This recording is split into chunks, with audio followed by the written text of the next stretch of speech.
one for local news in Ottawa and the Valley.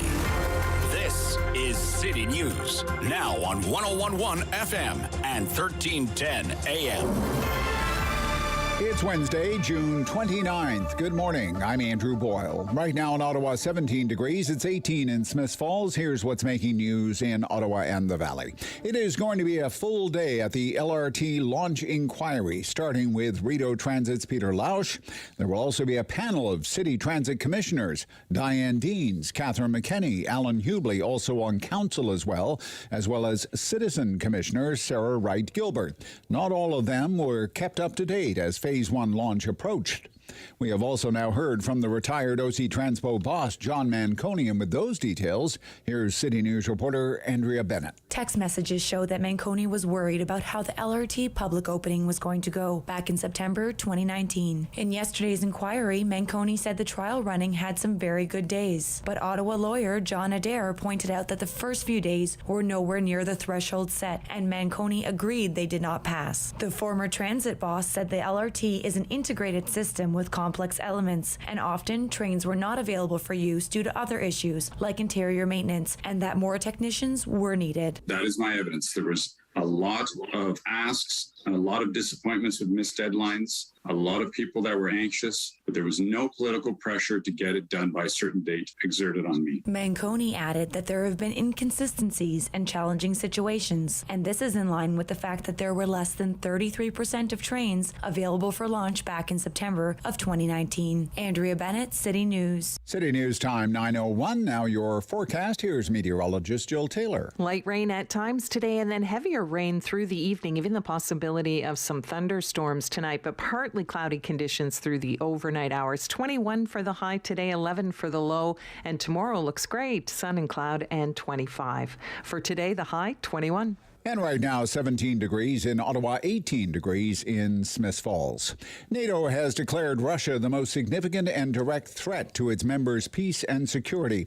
The 30-member alliance made the statement at a summit in Madrid today. The declaration underscores how dramatically Russia's invasion of Ukraine has upended Europe's post-Cold War security order. NATO leaders promised to step up political and practical support to Ukraine as it fights Russia's invasion. But Ukraine's president has chided NATO for not embracing his embattled country more fully and asking for more weapons to fight off Russia. An RCMP officer who was among 22 people killed in rural Nova Scotia in the 2020 mass shooting will be remembered today. A regimental memorial service will be held in Halifax. The Mounties delayed Constable Heidi Stevenson's formal service due to COVID-19 restrictions. A public inquiry into the mass shooting has indicated that the 48-year-old veteran officer was driving rapidly to support an injured colleague on April 19th of 2020 when her own fatal exchange of gunfire with the gunman occurred on a highway interchange 60 kilometers north of Halifax. The killer had driven his replica police vehicle the wrong way down a ramp to slam into Stevenson's cruiser. 35 minutes after their shootout, inquiry documents say blood on his forehead tipped off another officer who shot and killed the gunman at a gas station. Karen Rebo, The Canadian Press. City News time 9:03. 85 new members of the Order of Canada will include Ottawa actress Sandra Oh, also track star Donovan Bailey and HIV/AIDS researcher Martin T. Schechter. O was named an Officer of the Order of Canada for her stage and screen success. Bailey recognized for his track and field excellence and also philanthropic work with youth as well as amateur athletes. I'm Andrew Boyle. For news anytime, follow up online at ottawa.citynews.ca.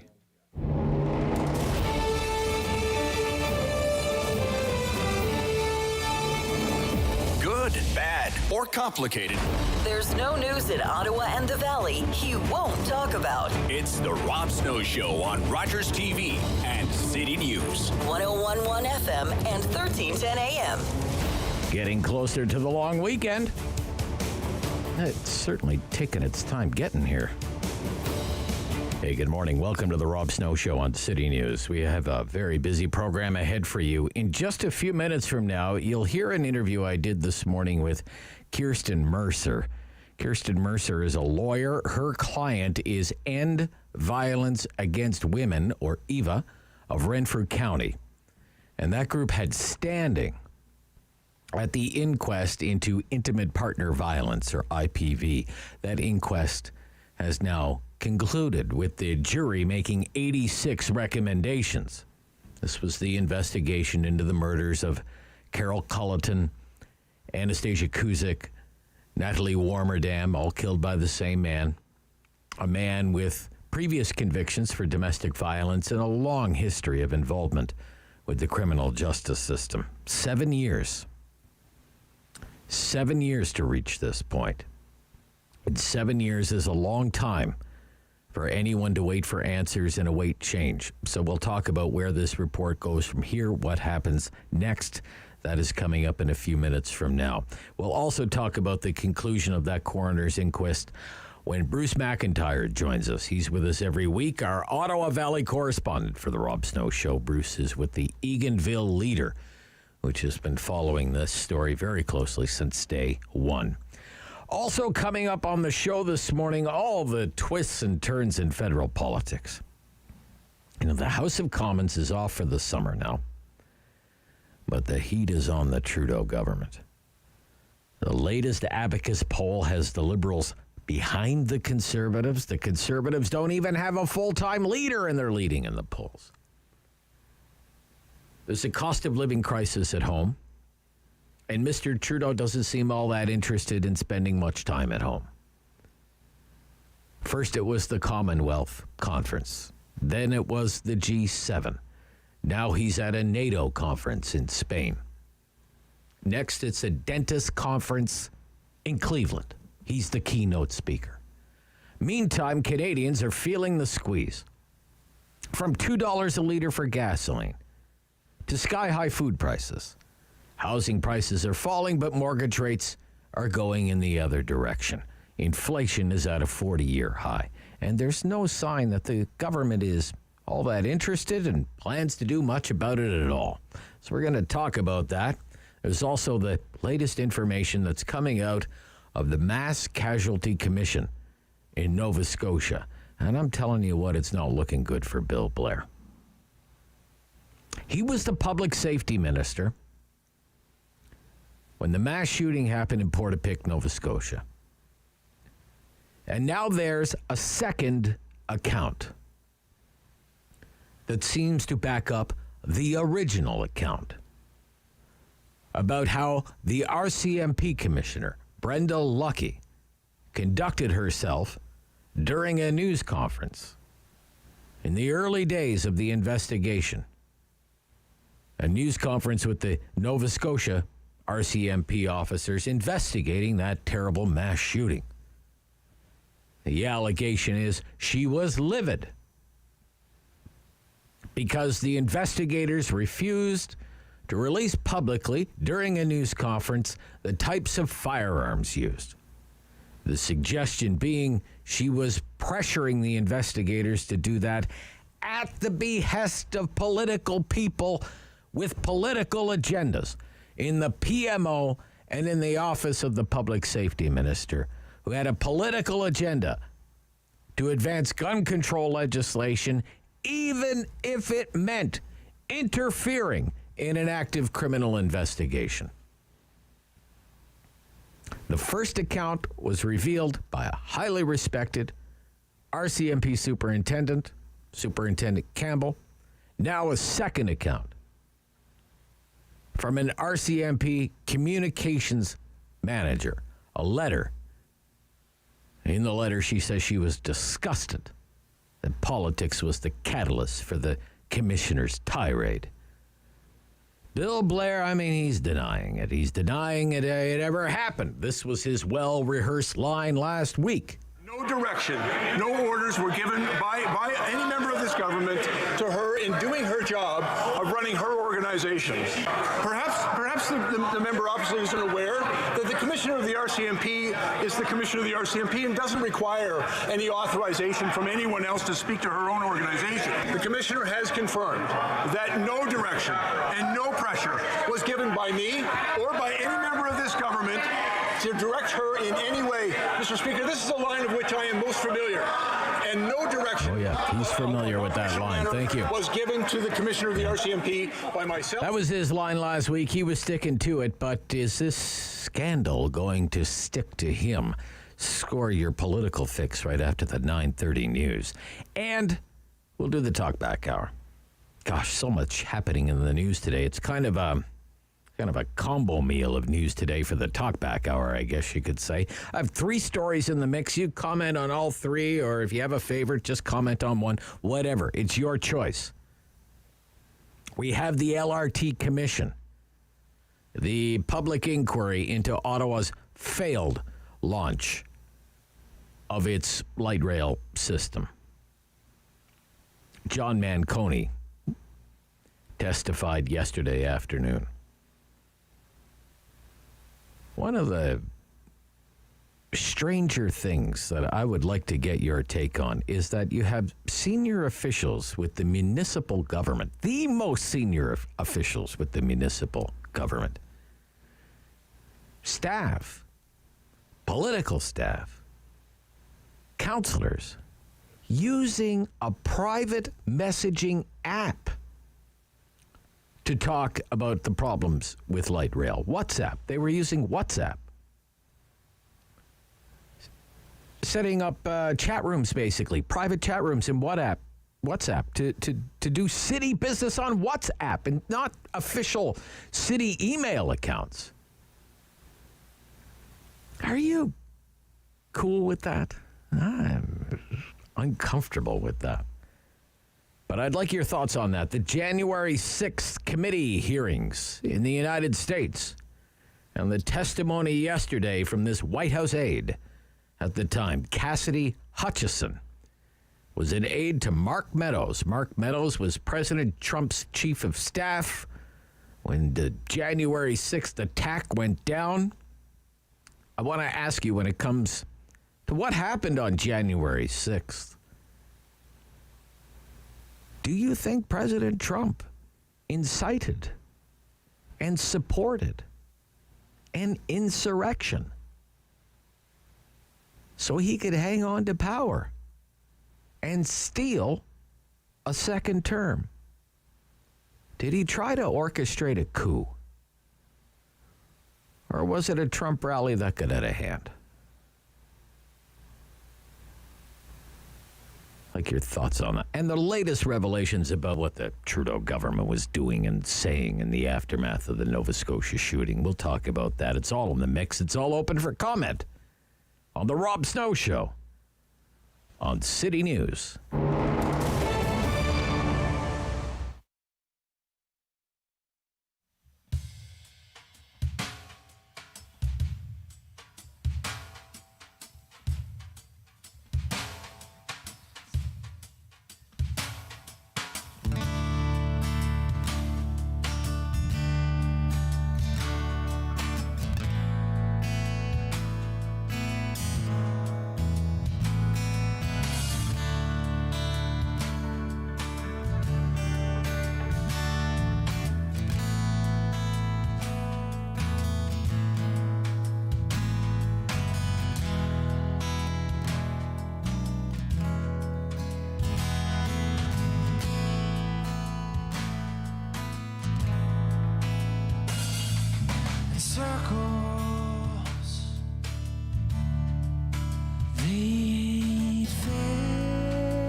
It's no longer there.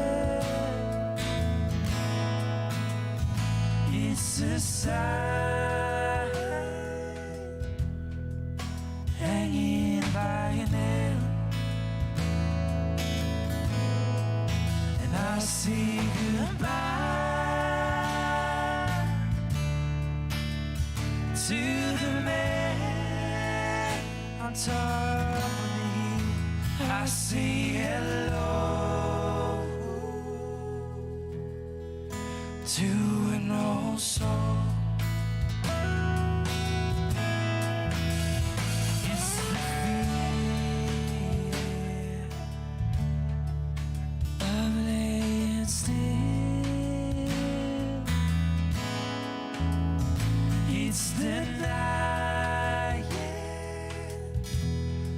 what is fake and what is real. It's the heart of letting go. It's the sun that rises from the west shore. I say goodbye to the man on top of the hill. I say hello. The Rob Snow Show returns On Rogers TV and City News, 101.1 FM. and 1310 AM. The coroner's inquest on preventing intimate partner violence deaths has delivered 86 recommendations. Among them is the recommendation that the province formally declare intimate partner violence, or IPV, an epidemic. It is also recommending that the federal government establish a royal commission to review the criminal justice system to make it more victim-centric.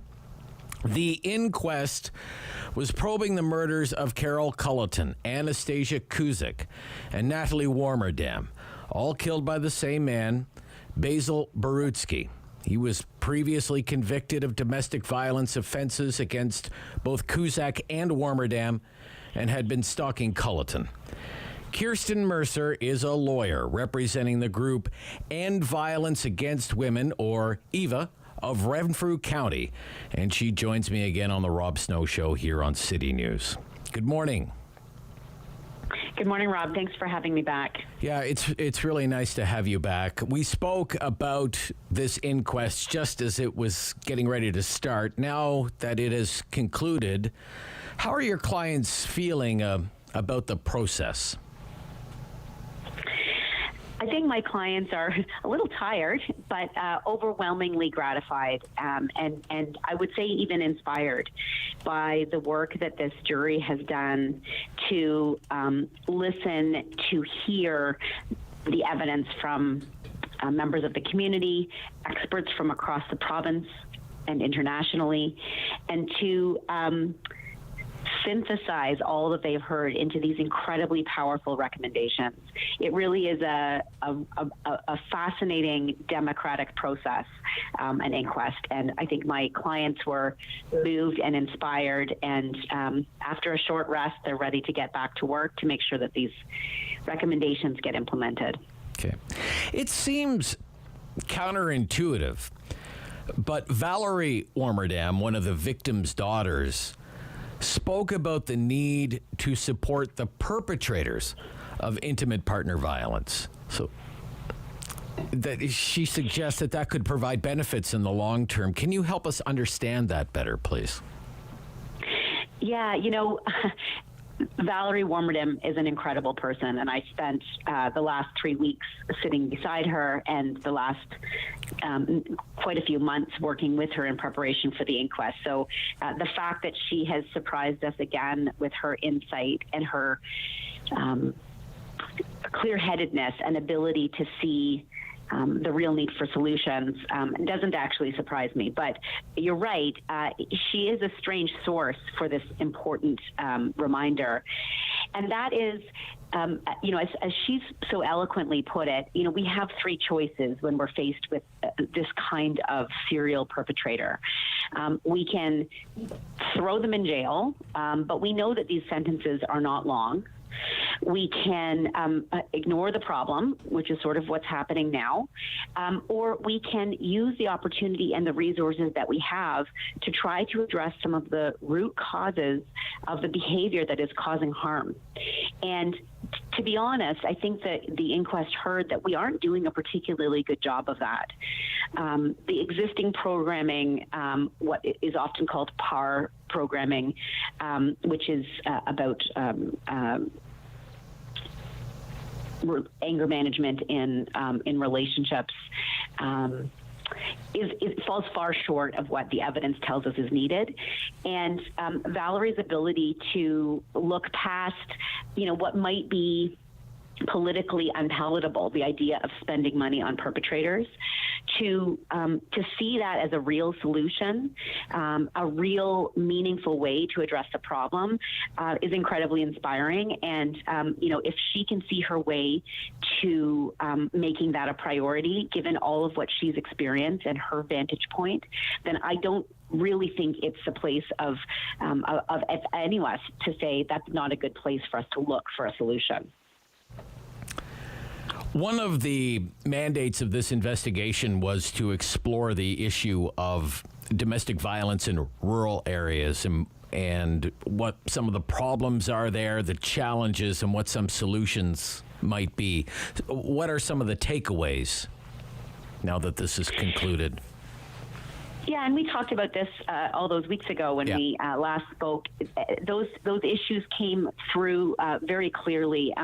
Some of the ones that I would highlight are, frankly, the heightened prevalence of intimate partner violence in rural areas, particularly on a per capita basis, and the challenges that our existing funding formulas, which are often based on per capita dollars, to meet the needs of those contexts. We talked about the challenges that are presented by transportation and the sheer cost of moving around within the county and the lack of public transit resources in many of these places. We talked about real challenges around internet connections and cell service, particularly where some of the safety technologies that we have rely on those technical abilities. And the jury has called on Ontario to do better in terms of the coverage and access to high-speed internet and better cell coverage. And we talked about the prevalence of guns and the very real differences in gun culture that exists in this community and in other communities like it, and not in a way that was heavy-handed or judgmental. To be honest, it was a really honest conversation, and again, an area where I think Valerie really led the parties to understand that there are legitimate uses for guns in these contexts, but that shouldn't mean that perpetrators have access to them. There are people who lose the privilege, and the jury spoke very clearly on that. So, and then I guess the only other point that I would mention is the challenge in rural communities around confidentiality and the reality that people know each other. Maybe not directly, but your soccer coach might also be the perpetrator's brother, or the multiple hats that people sometimes wear in smaller communities, and the challenge that presents in dealing with this issue that has been so hard historically for us to talk about in an open and honest way. Okay. The perpetrator of these murders flouted the law. He ignored the conditions of his release, whether that was about attending counseling sessions or wearing monitoring equipment or firearms possession. He was banned from owning firearms. So what can be done about that? If someone is just going to ignore their conditions, what can be done about that? What's being recommended here? Well, I think the jury's frustration with the level of supervision that this perpetrator was under comes across really clearly in the recommendations. And, whether that was a gap really that shouldn't have existed, I think a lot of people feel that indeed it was. So I think making sure that we have the right policies, but also that those policies are being implemented and followed with respect to probation and parole. And that message came across very clearly. There are offenders who require more than what our existing probation system is designed to provide. And in some cases, there is a designation of what's called an intensive supervision offender within the probation mechanism. This perpetrator was never designated as needing intensive supervision, but I think in hindsight, probation and parole has acknowledged that might have been a mistake. And I congratulate them on saying that out loud, right? It's important that we learn from the mistakes and that we acknowledge them. And I congratulate them on doing that. But I also think that there may be a need to look at other tools, and the criminal code does provide some other tools that are sometimes used in domestic violence cases, and I point particularly at the dangerous offender designation. It is an extremely strong and unusual tool that exists in the criminal law. Mostly the criminal law looks at things you've actually done in the past and addresses those through the criminal code. But the dangerous offender designation is different. With certain kinds of offenders, and again, this would not be something in every case, but in certain cases, we actually use this designation to say you're too dangerous to put back into society, and we're actually going to hold you under the court's supervision, based on the recommendations of forensic experts and people who will look very carefully at the situation. We're actually going to hold you for what we think you will do. And again, that is not a tool that we use lightly, but we know that some of the problems with using that tool in intimate partner violence cases are around the difficulty that exists in prosecuting intimate partner violence offenses. So one of the things that the court looks at is there an accumulated body of charges and convictions in this person's past? And we know that with intimate partner violence, often those charges are withdrawn or dropped for various reasons, and people don't come forward. And so we need to look carefully at whether there's something else we can do with that idea of a dangerous offender. Maybe that's custom built for intimate partner violence, and that accommodates the unique nature of that crime and the difficulties that there are in prosecuting it and securing convictions. So that's another area that the jury has asked us to look at. Okay. One of the recommendations is for the federal government to explore adding the term femicide to the criminal code. Why is talking about femicide, say, instead of homicide, important? Yeah, I think one of the messages that I took away from the jury's verdict is that we need to use the right words. And we have to tell the truth about what's going on. And one of the things that we heard over and over again is, I didn't realize how pervasive this was. And as someone who does work in this area, I hear that over and over again from communities when intimate partner violence takes on its worst form, and that is femicide. And the reason it matters is because using the language of homicide obscures the hate crime element of femicide. It obscures what's actually happening. And if we don't use the right language, and if we don't correctly diagnose the problem, we are going to continue to fail to address it in the way that it needs to be addressed. Okay.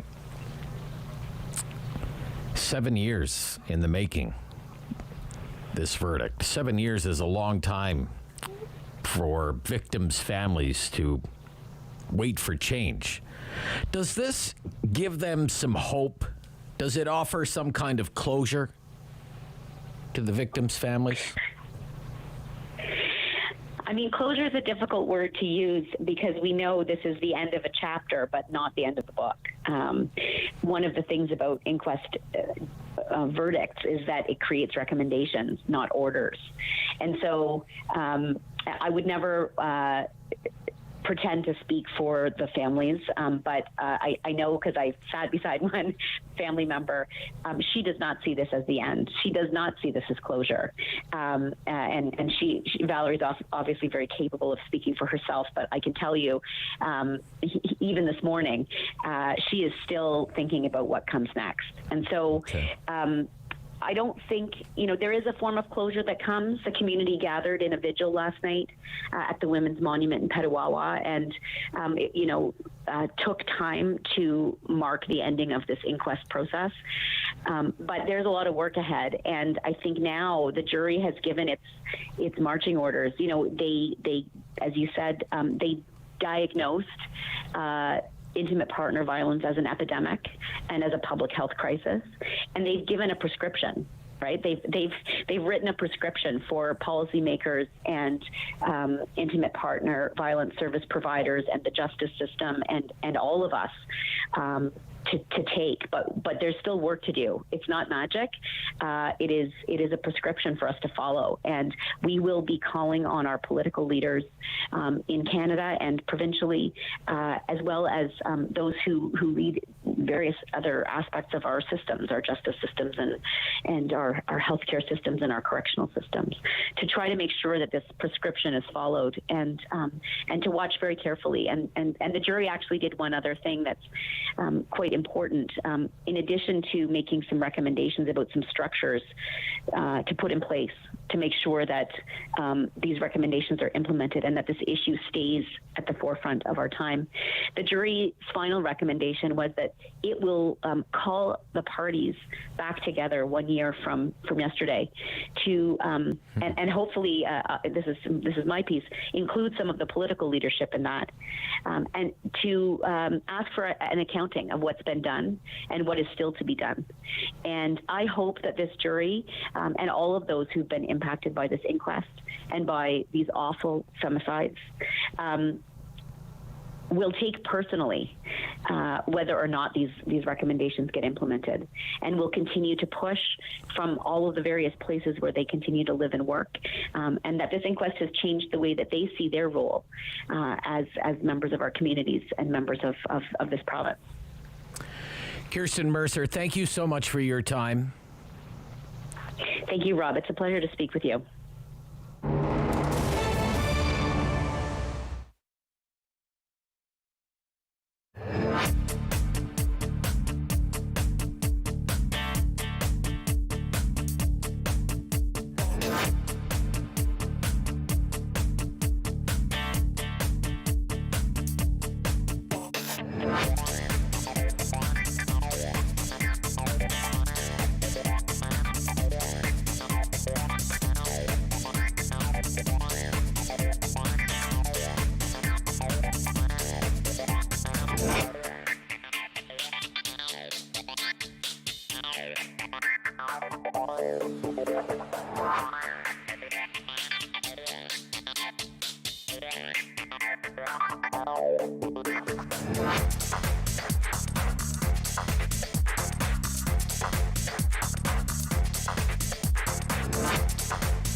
In Ottawa and the Valley. This is City News, now on 101.1 FM and 1310 AM. It's Wednesday, June 29th. Good morning. I'm Andrew Boyle. Right now in Ottawa, 19 degrees. In Smiths Falls, 20. And here's what's making news this hour.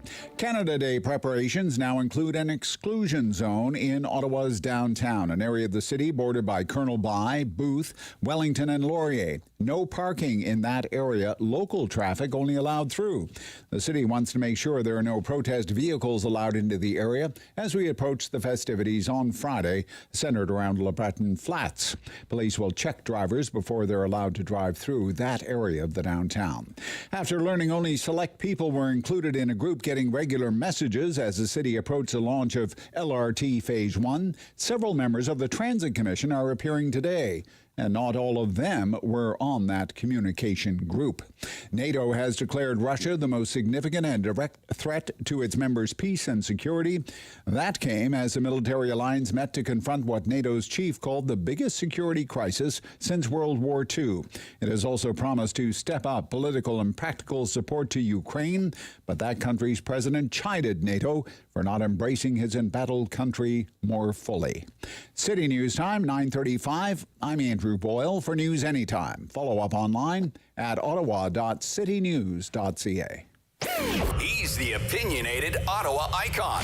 The Rob Snow Show returns On Rogers TV and City News. 1011 FM and 1310 AM.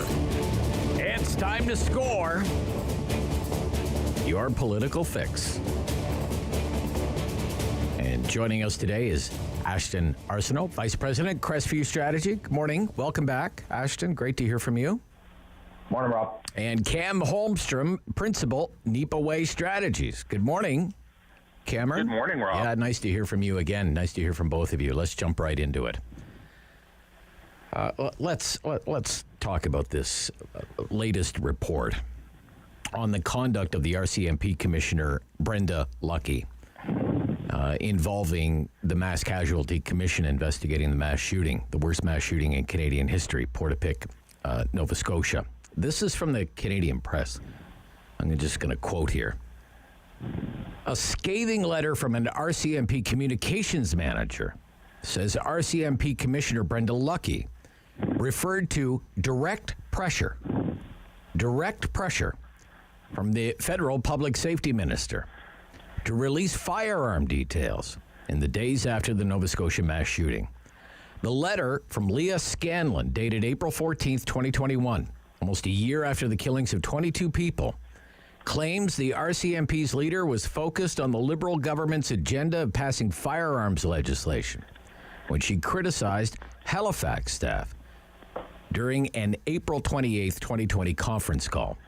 Scanlon wrote that Lucki had informed those present during the meeting that she faced, quote, pressures and conversations with Minister Bill Blair, which we clearly understood was related to the upcoming passing of the gun legislation.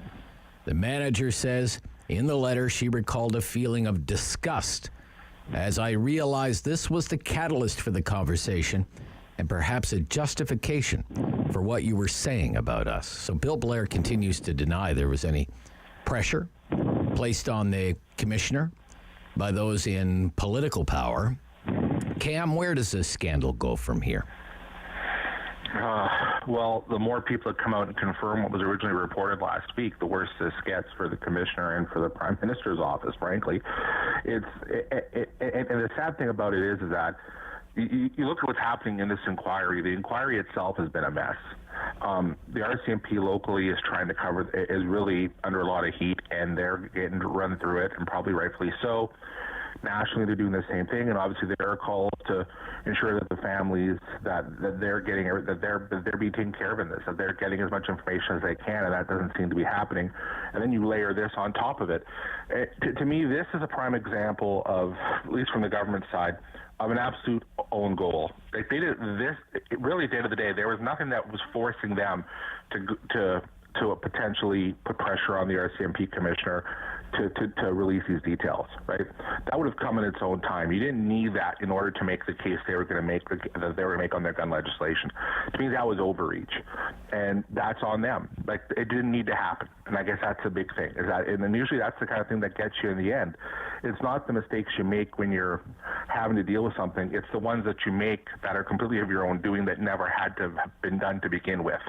And I think that's where they're at right now. And I think this is the thing too, is that with all the stories out there about how this PMO has operated over the years, you just can't whisk away this idea of, oh, it's impossible that this happened.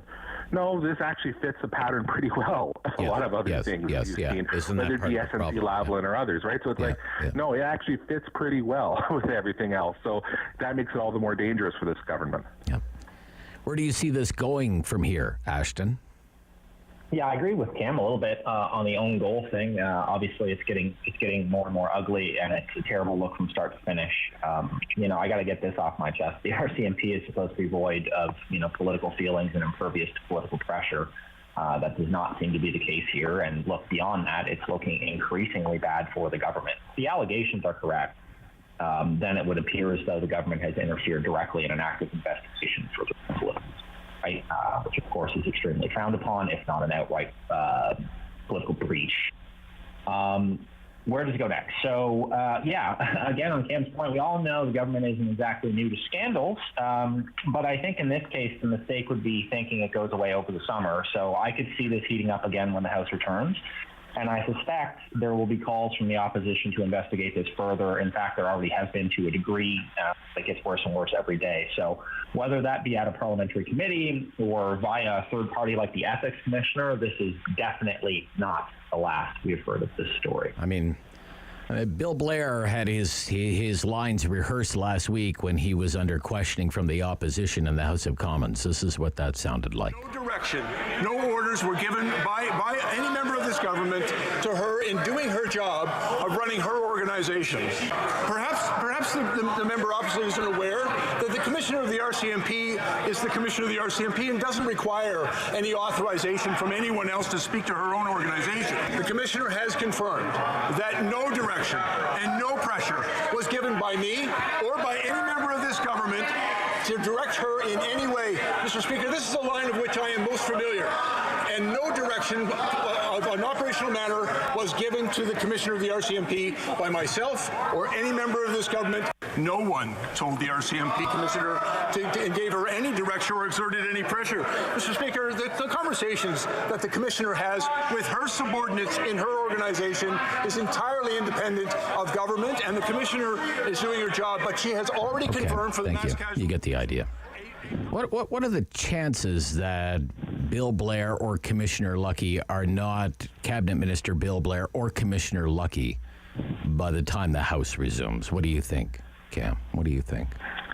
Maybe not by the time the House resumes, but I think eventually, like to me, that sounded a lot like G20 Bill Blair, if you ask me. And I think that's, to me, is the other angle of this I find amazing, is that if anyone should know better, it should be Bill Blair, right? Given his professional background before he got into elected politics and his history as chief of police in Toronto. Yet here we are. Honestly, this isn't tenable. And the thing is, for Commissioner Luckey, this isn't her only incident, right? This is just one on top of others. And she's faced a lot of pressure ever since she's come in there, and not only from conduct, but also trying to reform the organization as a whole. And at some point, it's like something's got to give. For Commissioner Blair, for Minister Blair, it's like, at this point, it's like, okay, what exactly is the point of keeping him in the position if this is what, like, because to me, that wasn't a good defense. Let's be honest. That message could have easily been passed to the commissioner without saying, "Commissioner, give me this," right? Okay. I didn't. In everything I read, I haven't seen the words "they told me this." No, they put pressure on her. There are a lot of ways to put pressure on somebody, especially in a wink, wink, nudge, nudge kind of way. Especially, you don't. Minister Blair didn't need to say, "Give me this," in order for there to be pressure. And I think that's the key thing here, is that obviously there was political pressure there because she's under a microscope and has been for a long time. So I can easily see the situation where she's trying to please her political masters because she's dealing with so much pressure and trying to show some progress on something. Okay. All right. But that doesn't make any of it right. Are there moves, demotions in the offing? Ashton, what do you think? Yeah, three quick things. Number one, I expect there's going to be a broader cabinet shuffle at some point later on this year anyhow. I think they're overdue. Number two, this government has time and time again shown that it will protect its own until it is publicly untenable to do so. And number three, one of these individuals will be out of a job. Okay. All right. Let's turn our attention to the leadership for the Conservative Party of Canada and the comments from former Senator Marjorie Le Breton this weekend in an interview with Mercedes Stephenson of Global News. Quote, Conservative leadership candidates jumping on the grievance brigade. is doing a disservice not only to the party, but to the country, she said. I'm very worried. Very, very worried about what's happening to the party and what's happening during the leadership debate. I really fear the great accommodation that was reached between then Canadian Alliance leader Stephen Harper and former Progressive Conservative leader Peter MacKay in the fall of 2003 is fracturing beyond repair. Ashton, how justified are those fears? Rob, on every single occasion there's been a leadership race after Stephen Harper stepped down, somebody has raised the specter of the party fracturing. Honestly, these stories are basically table stakes and predictable like clockwork at this point. Okay. I think I've said on your show on a number of occasions that leadership races are inherently divisive. You are going up against those who would otherwise be your teammates on any other day. They are divisive by design. So addressing this question directly, I have a lot of respect for the former senator. I think she was a fantastic senator, but I think she's off the mark on this one. There is nothing more enemies of the Conservative Party want to see more than a party divided. And individuals who are not happy with how the leadership race is progressing know this type of opinion will make headlines during the leadership race. So in that regard, I find this to be a bit self-serving. And just to top it all off, I think at the end of the day, when the next leader is named, I happen to believe that the party will rally around them, particularly when you consider that the result is very likely to be overwhelming for one candidate at this point. So beyond that, the caucus will understand that in order to defeat the Liberals, the government, a party's going to have to fight as one. I think that's what's going to happen, and I think they're going to win. Okay, all right. What do you think, Cam? What do you think? If the party wasn't fracturing, why are there reports out there that there's enough members in the caucus who want to use the Reform Act on Michelle Rempel-Garner right now? Like, come on. Like, this is, and I doubt she's the only one. If you're able to muster the support to remove Michelle Rempel-Garner through that method, I guarantee you there are at least a handful of others who are going to face the same fate pretty quickly. And to me, I think that is what she's talking about. That's exactly it. Is that this has gotten so vicious. And you know what? I honestly believe she's saying it because someone is so far out in front. As you know, I take Senator LeBreton, her doing this now, the timing of it is very interesting because she is someone who's been in the inner circle. She's someone who's been there, was at Stephen Harper's side.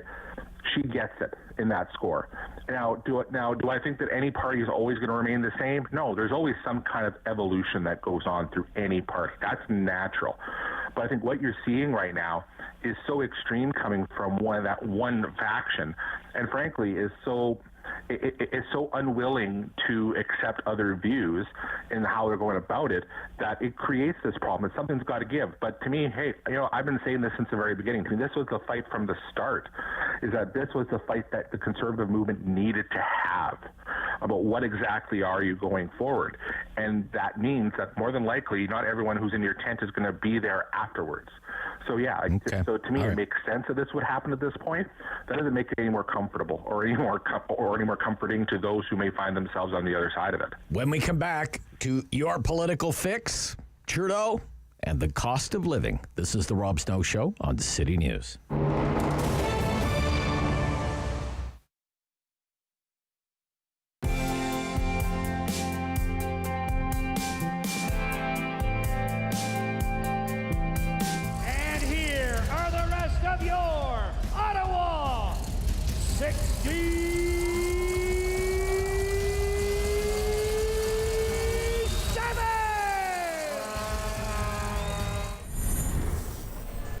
Sean Callahan from behind his own net. Moskowitz, there's a giveaway. Here's Byers, shot right on. Mrazek has it. Ottawa has, for the most part, carried the play in the last 3 or 4 games here, and this is when Barrie's got their chances on poor puck management, puck decisions right there. Ill-advised pass, not a good pass, a turnover, creates the first scoring chance and shot on net for the Barrie Colts in this game. This is what Ottawa's got to do better of tonight, is making sure that their puck management is good. They're crisp and they're solid when they have it. That's the first action. Scores! The Barrie Colts draw first blood. It's Greg Such. Smith out there now for Ottawa. He's going to head in front of the net. Oh, dig it away, scores! Dalton Smith kept in front of the net. We are tied at 1. Back to the point. Callahan shot's blocked. And here comes McDonald with a head of steam. Shot scores! McDonald with the long shot. And the Barrie Colts take a 2-1 lead. Back to the point. CC walks. Shot. Scores! Cody Ceci. It might have been deflected right away, right when he took the shot. Something changed on the way to the net. It dipped as it got close to the net. I noticed that. And good cycling. Gus does a great job of being patient with the puck, bringing two guys to him. And he'll win it back to the point. Ceci. Here's Prince. Traffic in front. Down low. Trying to get scores! With 24.1 seconds to go. Be an icing. Oh, waved off at the last second. Bahena trying to track it down. Rolls deep into the Ottawa zone. Ceci to meet him. Trying to center it. Bouncing puck in the crease. Scores! With 8.7 to go. Mark Scheifele ties it at 3. Force McNeil to hustle back. Niederberger steers it away. Gustus right on it. Scores! Brad Gustafson from the boards. The Ottawa 67 advance to the Eastern Conference Finals. The little man comes up big for the Ottawa 67s. He'll never score a bigger goal. No, that's for sure. Snow Show returns on Rogers TV and City News. 101.1 FM and 1310 AM. Returns with part 2 of your political fix with Ashton Arsenault, Vice President, Crestview Strategy, Cam Holmstrom, Principal at Nipaway Strategies. So let's talk about the rising cost of living, the number one issue facing Canadians right now. Angus Reid, there's some stats here very quickly. 45% of Canadians say they're worse off now than they were this time last year. On mortgage payments, 35% couldn't handle a monthly increase of $150 a month without difficulty. If it goes up to $300 by $300 a month, 66% said they would have to make major changes or simply couldn't afford it. For renters, 52% say paying the rent is already tough or very difficult. Ipsos, almost 70% of Canadian drivers are concerned about the affordability of fuel. Half say they can't even afford to fill the gas tank.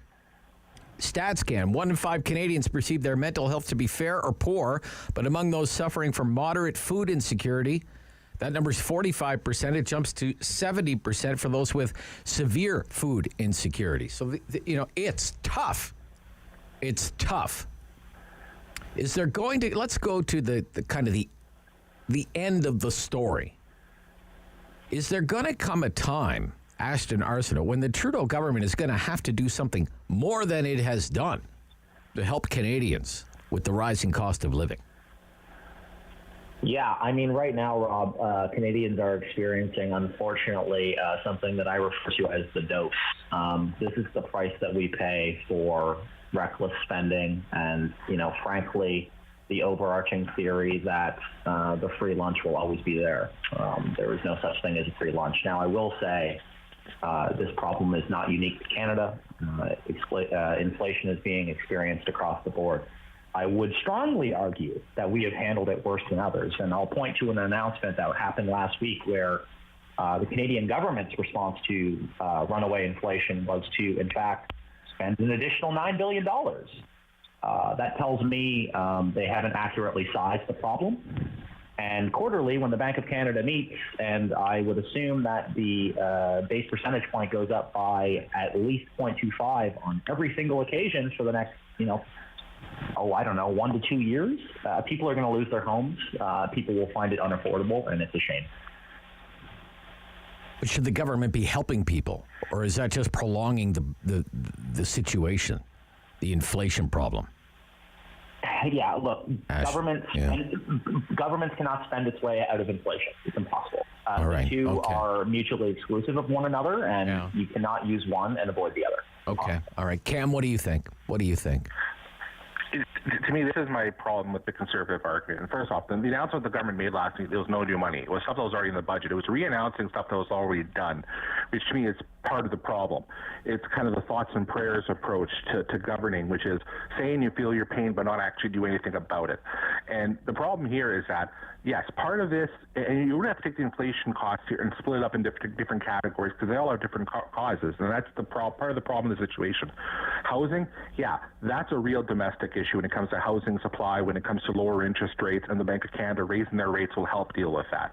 But when it comes to the price of gas, when it comes to the price of groceries, those are international factors that are driving those costs. And like Ashton pointed out, everyone else is seeing the same hits or worse. And that's not to say you shouldn't do anything, but to say that the government of Canada's spending is causing that is just not true. It's just not. You know, that didn't push the price of wheat up 25%. You know, that didn't push the price of tomatoes up 25% or the price of gas up 50%. And how can you help people deal with those costs in the short term? And yeah, that means the government's going to have to do something that they may not want to do. You know what? I've said this from the start. You know what? I don't see why you couldn't cut back part of the GST on gasoline at this point, because right now, because you bring in more GST with the higher the price of gas goes, you could easily cut that by half at this point and still be bringing in the same revenue you're bringing in before, but then passing on savings to people at the pump. You know what? The fact is that the government's going to have to do something at some point. All right. And that's the thing, is that right now they don't feel like they need to. And I think we were seeing that on a few different fronts where they're not really governing anymore. They're just kind of there. All right. And we can't wait for a summer for them to figure this out. Okay, we only have a couple of minutes left here. John Horgan announced yesterday he will not seek re-election as Premier of British Columbia. Seemed to have the magic political touch, that's for sure. Enduring popularity. Always one of the most popular premiers in the country. What was the key to his political success? Cam, why don't you take that one first, Cam? Well, John Horgan. To me, I think the big thing is he's very down to earth. He's very humble. Like, you even saw it last week when they had this big story around the new BC Museum that they got wrong.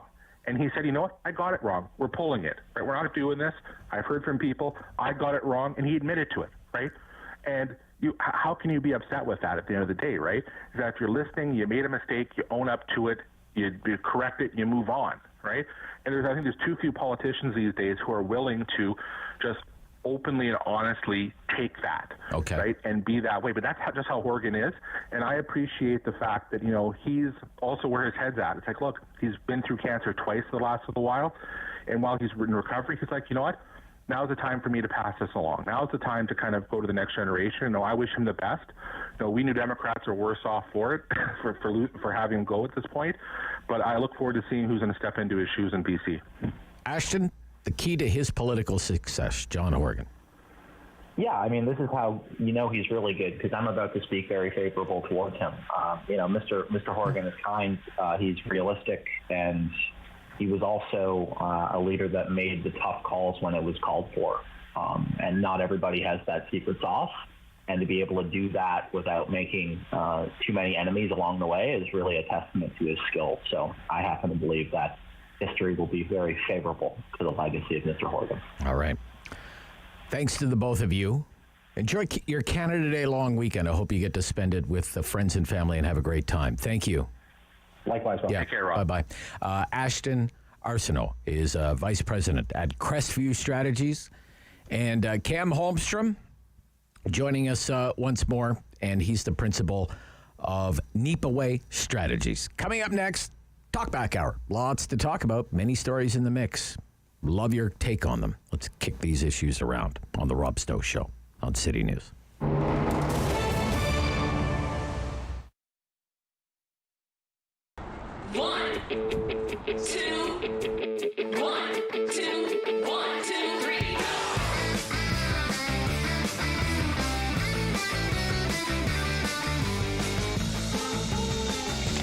Today is a very exciting day. We are officially opening the Interzip Rogers for the summer season of this year. Last year we were expecting to have maybe 20,000 people, and we actually had over 30,000 riders for the first year. So we're really excited to reopen this year.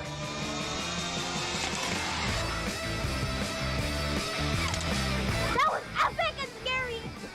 You have a really different perspective view-wise of the area we're in. So you have a clear view of the Parliament. Obviously, you're crossing the river, and of course, you're moving from a province to another, which is unique of this zip line. It doesn't exist anywhere else in the world.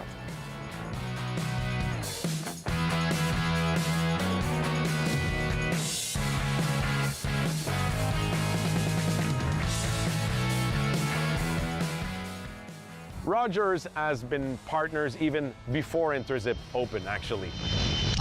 They were all in the first meeting we had with Rogers, and that for us was really a nice commitment. We're really fortunate to have Rogers with us, and on top of having Rogers, it's basically the name of the zipline, which is the Interzip Rogers, that is now pretty much renowned across the country.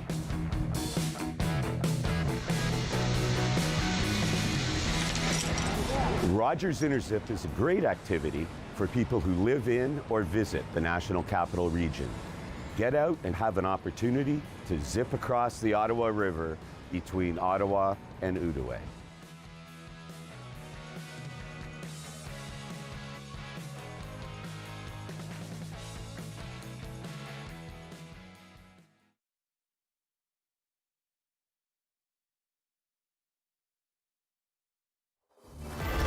Number one for local news in Ottawa and the Valley. This is City News, now on 101.1 FM and 1310 AM. It's Wednesday, June 29th. Good morning. I'm Andrew Boyle. Right now in Ottawa, 19 degrees. It's 20 in Smiths Falls. Here's what's making news in Ottawa and the Valley. A full day at the LRT launch inquiry, starting with the Rideau Transit Group's Peter Lausch. He's being taken through the time frame leading up to the launch of the LRT in September of 2019. Commission lawyer taking Lausch through the trial period of the train, which originally had to be 12 uninterrupted days of passes. Then to an email where he described Alstom as having hollow promises and explains it was a frustrating test morning that day when 3 trains had stopped. Also today, there will be a panel of city transit commissioners: Diane Deans, Catherine McKinney, Alan Hubley, and Sarah Wright Gilbert. The downtown exclusion zone is now in effect in preparation for Canada Day, so no parking in the area between the canal and Booth and from Wellington to Laurier. There are police officers on scene as well as barricades in place to keep potential protest vehicles from entering the downtown core.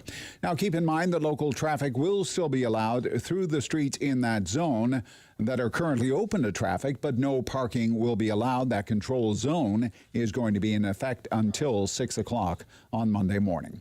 City News Time 10:02, and now your forecast. Here's meteorologist Jill Taylor. Light rain at times today and then heavier rain through the evening, even the possibility of some thunderstorms tonight, but partly cloudy conditions through the overnight hours. 21 for the high today, 11 for the low, and tomorrow looks great. Sun and cloud and 25. For today, the high, 21. And right now in Ottawa, 19 degrees. It's 20 in Smiths Falls.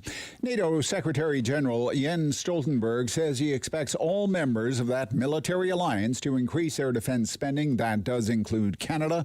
All NATO members agreed back in 2014 to increase defense spending to 2% of GDP within a decade. That's a target Stoltenberg says NATO leaders recommitted to during a summit in Spain today. But while he says the vast majority of NATO members have plans to meet the target, the federal government in Canada refused to publicly commit to the target, let alone lay out a schedule to actually meet it. A report released this week projected Canada's defense spending will fall as a share of GDP to 1.27% this year from as high as 1.42% 2 years ago. The OPP is out with a warning today about sextortion scams. They have dealt with complaints recently from people who are contacted through social media or dating websites. They are threatened with the release of intimate pictures to their family and friends if cash, crypto, or gift cards is not paid. OPP say to better protect yourself, be careful with anyone who talks to you over the internet. Never send cash and never send pictures. Also cover your webcam when not being used. If you are a victim, you should contact the Canadian Fraud Centre or your police. Ottawa actor Sandra Oh and track champion Donovan Bailey among the dozens of performers, athletes, advocates, and experts named to the Order of Canada. Governor General Mary Simon has announced 85 appointees, touting luminaries in fields including film, music, science, politics, business, academics, sport, and culture. Oh was named an officer to the order for her stage and screen success. Bailey was named an officer for his track and field excellence and philanthropic commitment to youth and amateur athletics. Others recognized for their high degree of achievement or service to the country include Angela James, who was one of the first superstars of women's hockey. Don Kelly, The Canadian Press. And I'm Andrew Boyle for News Anytime. Follow up online at ottawa.citynews.ca. Talk back. Hello. On the Rob Snow Show. The phone lines are open at 613-750-1310. Now, the Rob Snow Show continues. Yes, it does. Your choice today. Because it's so busy in the news these days, there are 3 stories in the mix that I'd like to focus on during this talkback hour. Our call-in line is 750-1310, 750-1310, 613-750-1310. There's the LRT Commission, the public inquiry into Ottawa's failed launch of its light rail system. There are the latest revelations about what the Trudeau government was doing and saying in the aftermath of the Nova Scotia shooting. If you want to comment on that, I welcome your phone calls this morning, again at 750-1310. And the testimony yesterday from a former White House aide about what she heard and saw about the January 6th attack on the Capitol. And if you've been following that story and want to comment on that, feel free. 750-1310, 750-1310, 613-750-1310. 3 stories. Take your pick. I do have some questions about all 3 stories to kind of get the conversation going. For example, on the latest revelations about the RCMP Commissioner Brenda Lucki, I mean, is there really any doubt in your mind at all that she was trying to pressure the Nova Scotia investigators at the behest of political people with political agendas, the PMO, people in the Public Safety Minister's office at the time, who wanted to advance a political agenda, gun control? Is there any doubt that that's what Brenda Lucki was doing on that conference call? Let me know. On the LRT Commission, is it wrong for senior officials with the municipal government to use private messaging apps to talk about the problems with light rail or anything else, for that matter, if it involves city business? I mean, are you really cool with that? And on the January 6th committee hearings and the testimony yesterday from Cassidy Hutchison, an aide to Mark Meadows. Mark Meadows was President Trump's chief of staff when all of that went down. When it comes to what happened on January 6th, I think this is the key question here. Do you think President Trump incited and supported an insurrection so he could hang on to power? Or was it a rally that got out of hand? All are in the mix and all are open for comment. Okay. With the light rail inquiry, let's focus local here, local news. We know that senior officials with the municipal government, I'm talking the most senior officials with the government, the municipal government, the city government, staff, political staff, elected representatives, city councilors, were using a private messaging app to talk about problems with light rail. WhatsApp. Setting up chat rooms, basically, in the WhatsApp app. And doing city business on WhatsApp.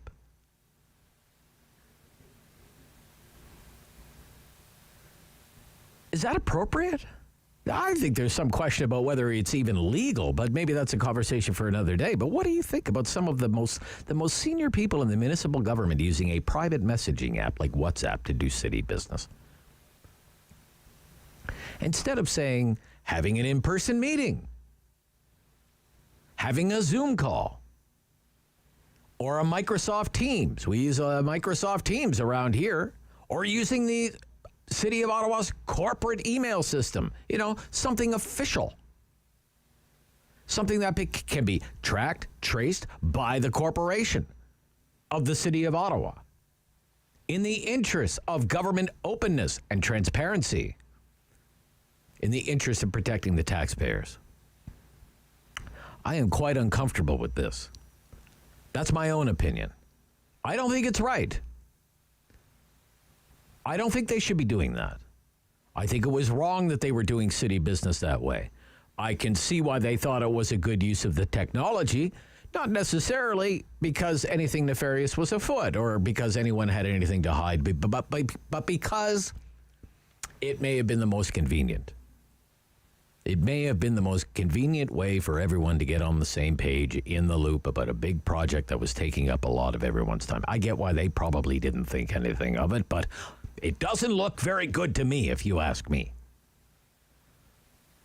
I can see why it wouldn't pass the smell test for some people. I think if you're going to be conducting city business, there should be a record of it somewhere. It should be done through official city channels, not, hey, everyone download this private messaging app and we'll all meet up there to talk about this mega billion-dollar infrastructure project. No, no, no, no, no.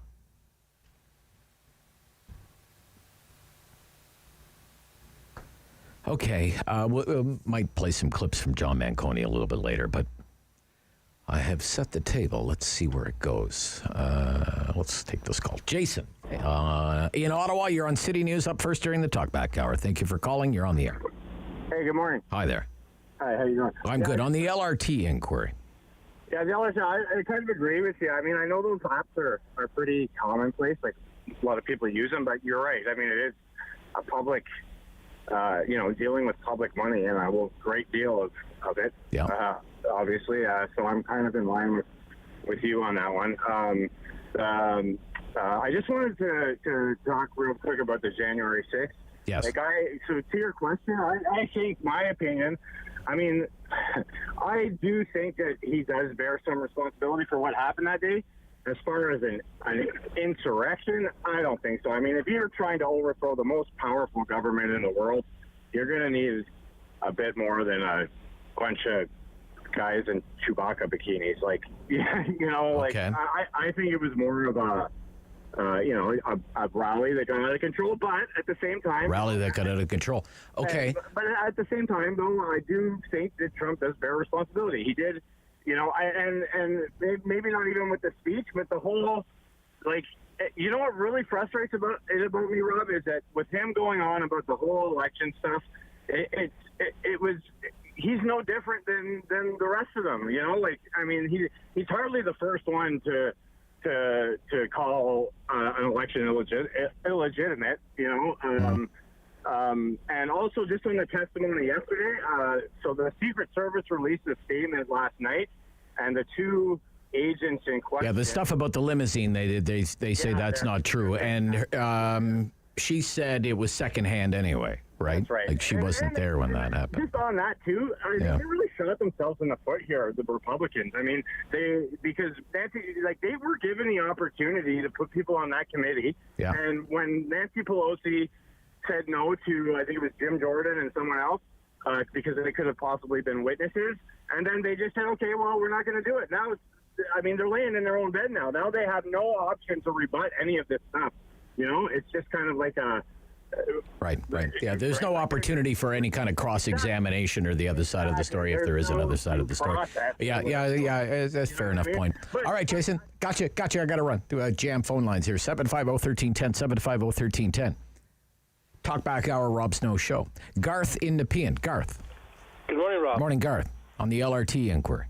Yes, I think that they're using the WhatsApp was definitely wrong, but I can see why they were using it. There were so many issues with the LRT that they probably needed to discuss off the record. that they definitely needed to address, but didn't want the public to get wind of it at that time. So, I was listening to some of the testimony from Mr. Manconi, talking about some of the issues with the launch. Yes. And it just doesn't, like you said, it just doesn't pass the smell test as far as what he's alluding to. But yes, the use of this private chat room was definitely not in the public interest. Yeah. Okay, Garth, thank you. Thank you. Yeah. John Manconi, one time I call him the transit czar.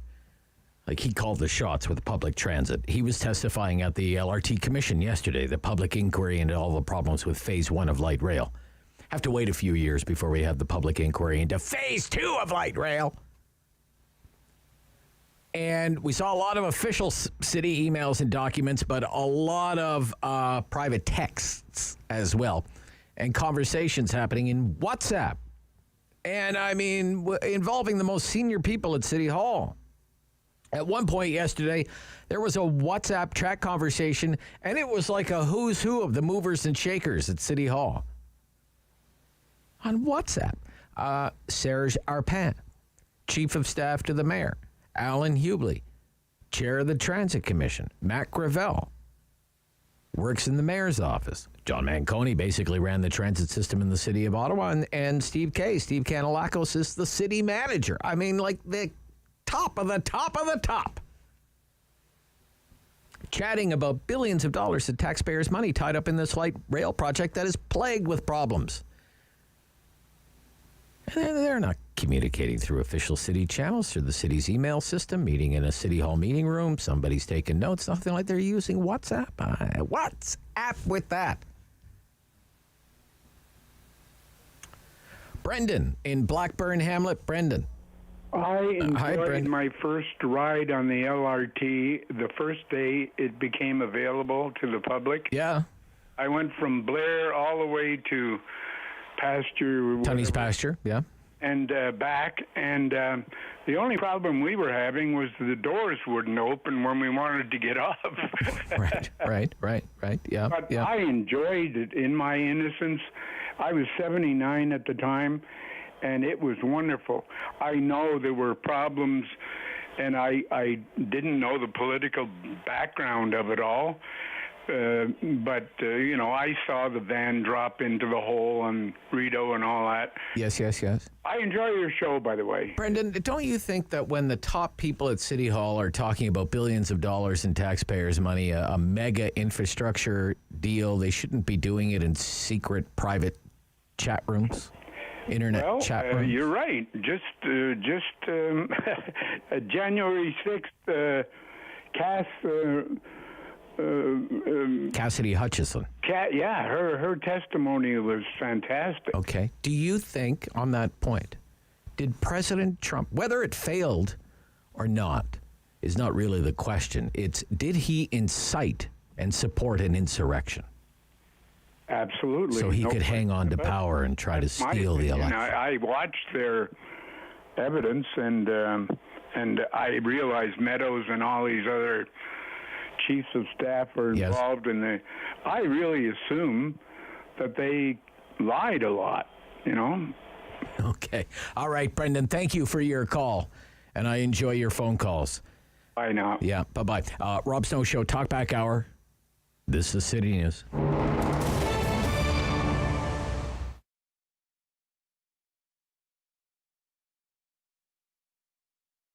Conducts applied research that focuses on the development of best practices.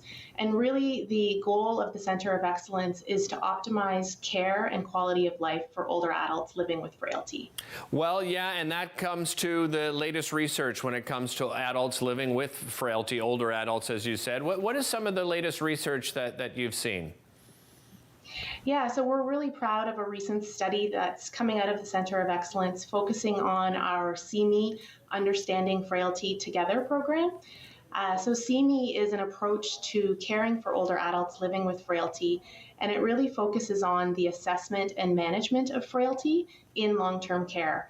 So what's really unique about the program is that it was developed in long-term care and it's designed for long-term care.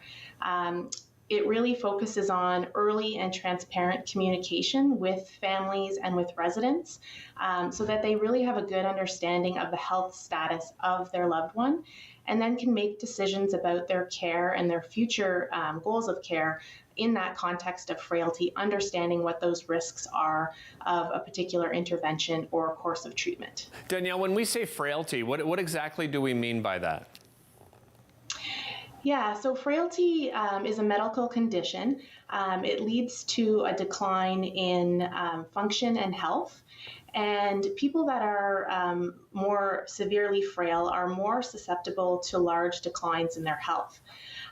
So if they do suffer from a minor illness, they're less able to cope with that illness, and they're more subject to rapid declines in their overall health. When it comes to sort of interventions, you know, I guess there's some are more invasive, some are less invasive. I know you're obviously, you know, looking at the less invasive, but what exactly do we mean by that? Like, can you give us an idea of some of those invasive interventions that we've seen in the past? Yeah, so the CME program revolves around, again, assessing the risks of particular interventions. So someone who is frail, let's say, and has a fall, you know, one of the courses of treatment could be going to the hospital. But someone who's very frail needs to understand, and their families need to understand, what the implications of going to the hospital could be for someone who has that level of frailty. So the CME program helps them understand those risks and take into account really their values and their preferences and their goals of care to help them make the best decision for them.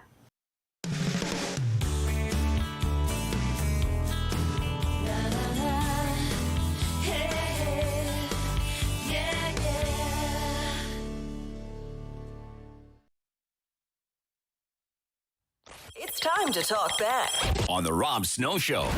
Have your say and call now. 613-750-1310. 10:21, this is the Talk Back Hour. With 3 stories in the mix, feel free to comment on any of them.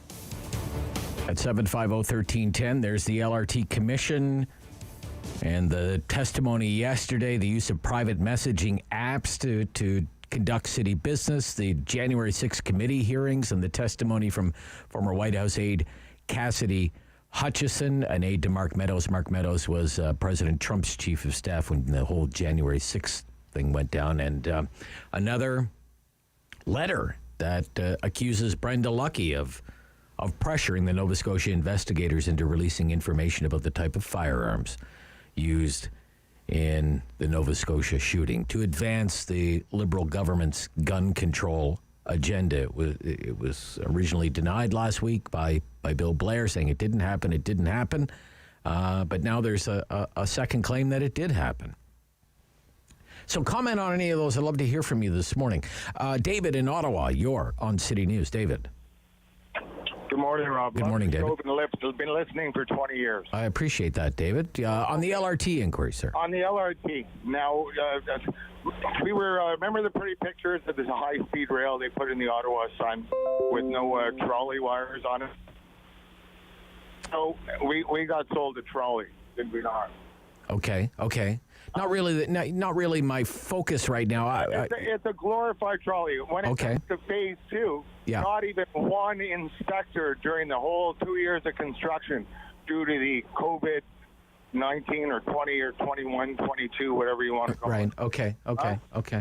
So it's a huge boondoggle, right? And they all got caught. When it's all going to come out, you should see the train they got in Shanghai, China, our sister city. Beautiful. All right. Okay, David. Thank you. Yep. Gotcha, buddy. John Manconi's testimony, I saw most of it. I was very interested in hearing what he had to say about the problems with LRT Phase 1, because I don't think there was, let's face it, there was nobody else in the city government who was working harder on the light rail project than John Manconi. I think the council would have been lost without him, to tell you the truth. I've said that before, I say it again. I think it's fair to say it kind of took over his life. He has since retired from the city of Ottawa. I don't think there was some kind of big aha gotcha moment that came out of his testimony yesterday. I think a lot of people, if they've been following the light rail saga, they had an idea about these issues. They knew about the problems with the trains, with the testing. If anything, yesterday's testimony from John Manconi just kind of made it official. But there was a few interesting moments. One of the big questions people like me want to know about, and if you're concerned about it, if you have questions, this surely must be one of them, is was there political pressure applied to get this system up and running before it was ready? Were political people like the mayor saying, let's get those trains moving, even though the system wasn't ready? There's been testimony to that effect already.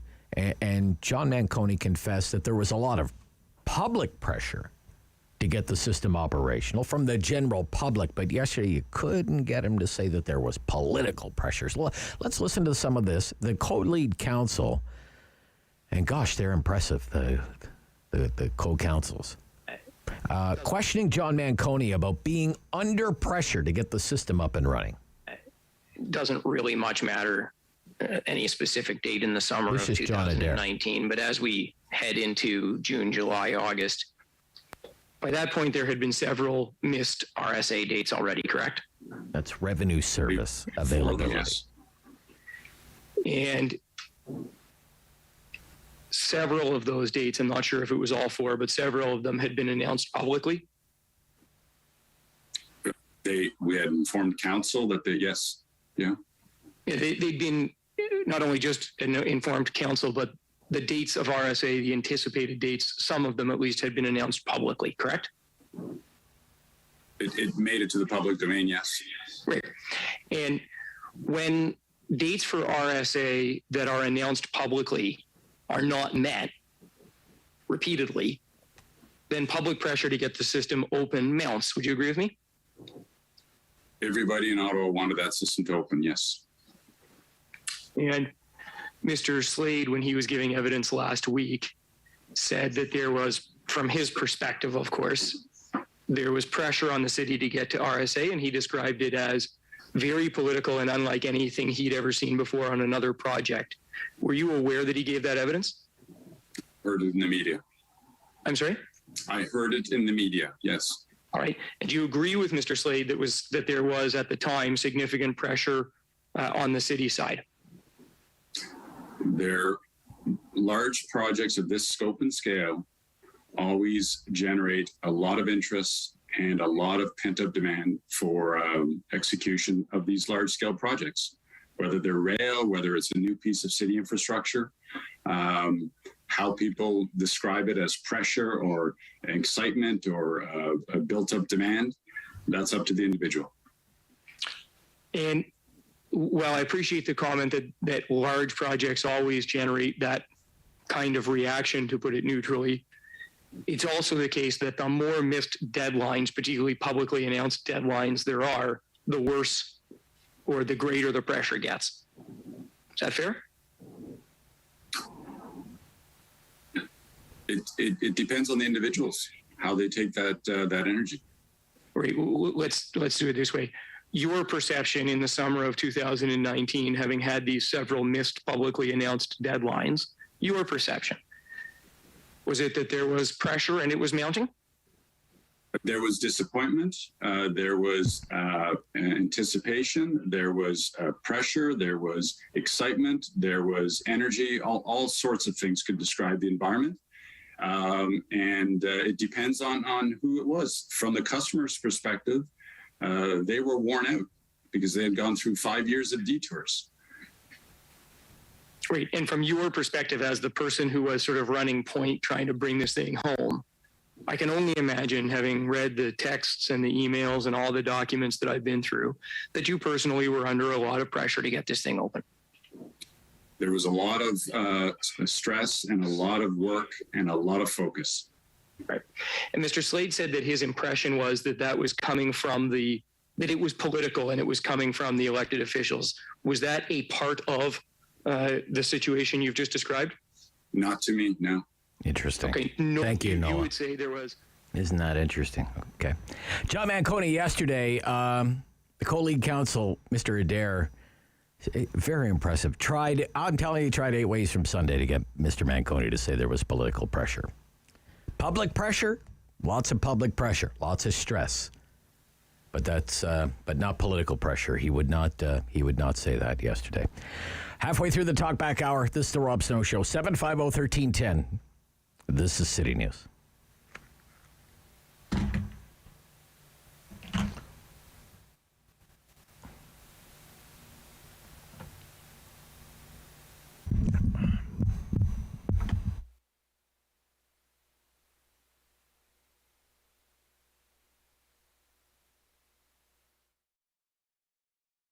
Being a crossing guard works great as part of my schedule as a high school student because I still have time to do my tests and assignments while earning a little bit of cash on the side. Working as a crossing guard fits into my current lifestyle because it gives me a lot of time during the day to pursue hobbies that I'm very interested in. A friend of mine introduced me to this job. I didn't know it was actually a paid job. I always start my day. It's a very little, I guess, few months baby, and she always comes with her dad on a pram, and the smile she has, like, oh my God. Well, I think the OSC is a very good employer. They show quite clearly that they care about you. They're very polite. They really make you feel like you're part of a family. It's fun. I really enjoy it. Gets us out of the house, too. Yeah.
Number one for local news in Ottawa and the Valley.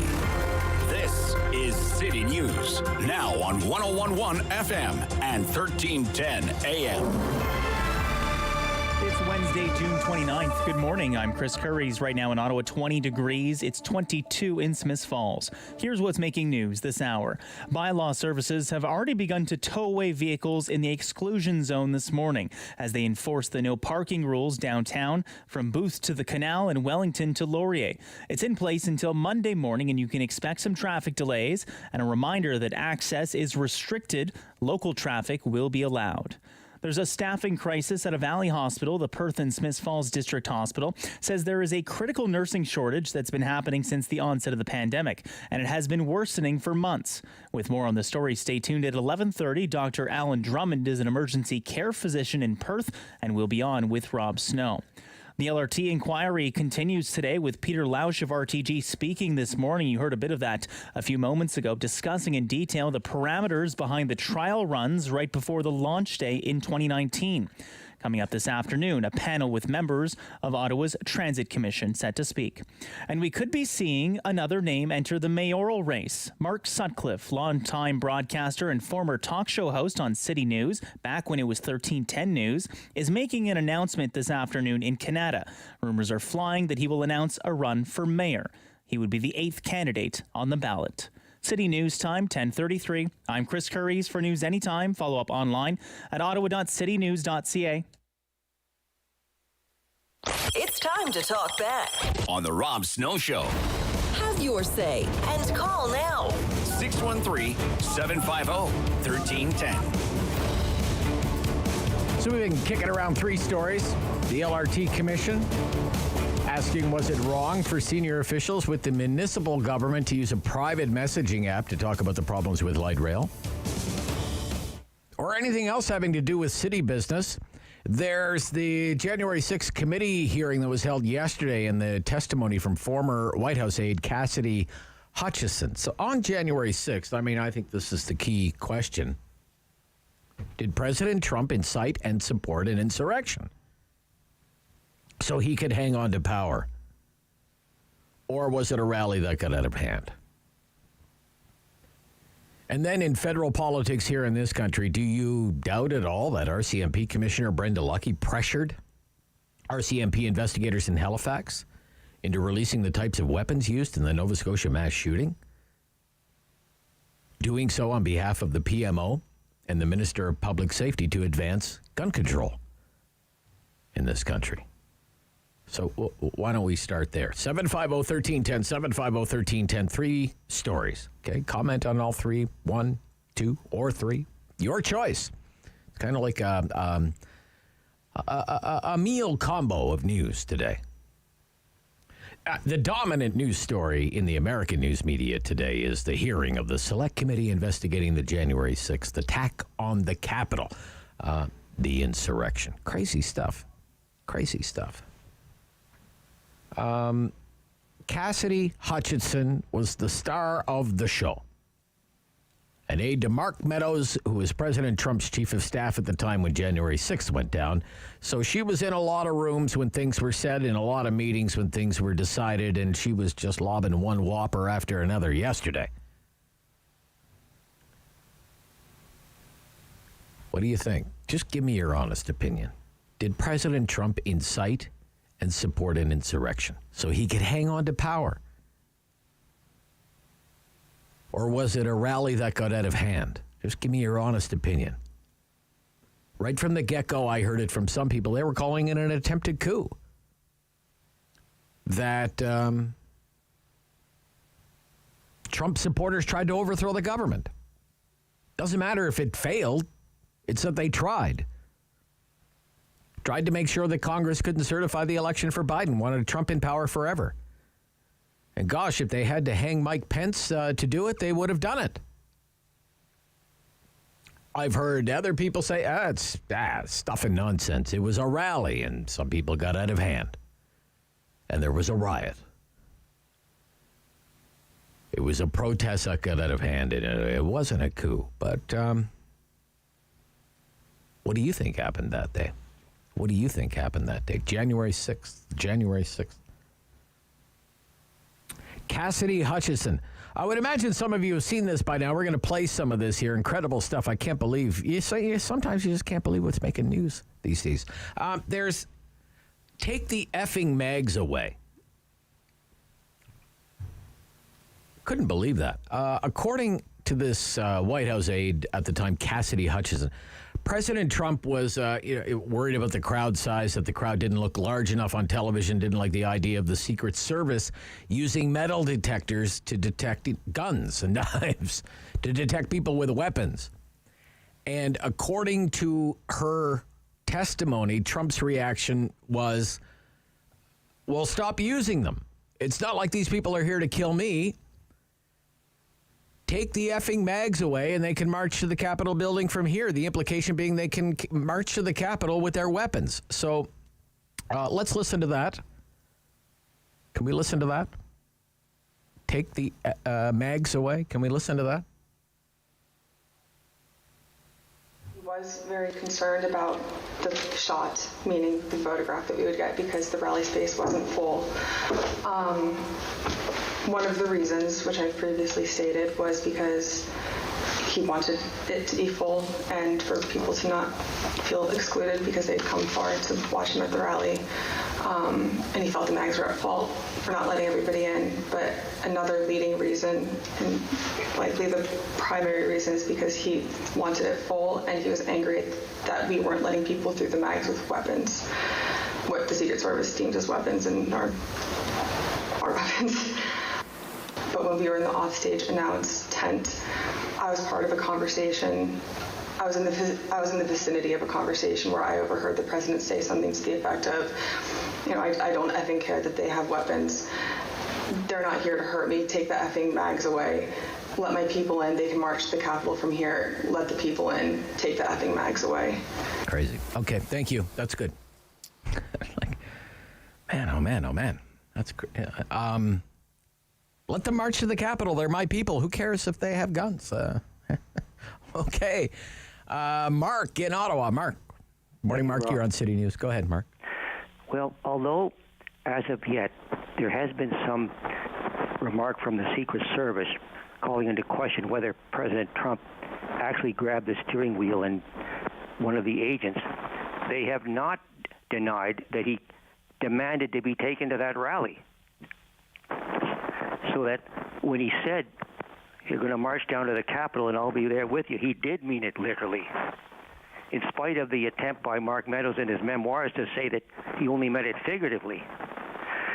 One of the original organizers of that rally, Dustin Stockton, he spoke in December on TV, and he said that the plan, as he understood it, was that they would stay in the ellipse all day. That's what he planned for, and they would just wait while Congress did his business. But when Trump said we're going to march down to the Capitol, that's when they lost control of the rally. But one thing has to be emphasized. As Commander-in-Chief of the Armed Forces, the President of the United States, if he learns that the citadel of the American democracy is under attack, the Congress, he has an absolute and unconditional duty to immediately do everything he possibly can to defend the Capitol building. If he refuses to do so, he's guilty of an extreme dereliction of duty. And if the reason he refuses to do so is because he likes the people who are doing the attacking, then I would argue he's virtually a traitor. It's like if you're the chief of a fire department and you get a report, a building you don't like is on fire, and you think it's an eyesore, you don't send your people out to put out the fire. Same way that if you're a police officer and you're escorting a criminal between trials, and he comes under attack, you don't like the guy. Yeah, I don't want to get too off base with the metaphors. They're trying to build a case here, these Democrats, that President Trump incited and supported an insurrection. And to me, it doesn't matter if it succeeded or failed. It's the fact that he may have incited and supported it so he could hang on to power, steal a second term. Well, then I would ask the allegation is he tried to orchestrate a coup. Do you think that's what happened? Yes, and I would ask this question. Okay. Who started the big lie? Who called for the rally to come to Washington? Who contacted the Georgia Secretary of State, Brad Raffensperger, and demanded that he find 11,000 votes? All right. Okay. I got you, Mark. I know where you stand, sir. Thank you. Robert in Ottawa. You're on City News. Robert. Hello, Robert. Hello? Yeah, Robert. Hello? Yes, sir. I hear you, Robert. There. I was calling about the Manconi. John Manconi. Yeah, in his testimony yesterday. Yes. Yeah. I think I'm behind John Manconi 100%. The problem might lie in the procurement process. I mean, nobody drafts up a contract that says, in our contingency plan, should we have a sinkhole, we'll do this. Any engineering plan will say that if you're digging underground, there may be consequences due to the nature of the work, right? Mm-hmm. But I mean, I don't think that anybody should use John as a scapegoat. I think that he's been with the city 30 years, and put in a lot of good work.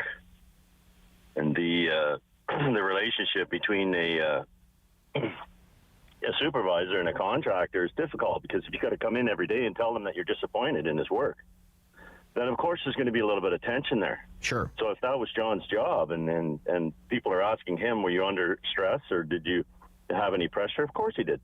Anybody would.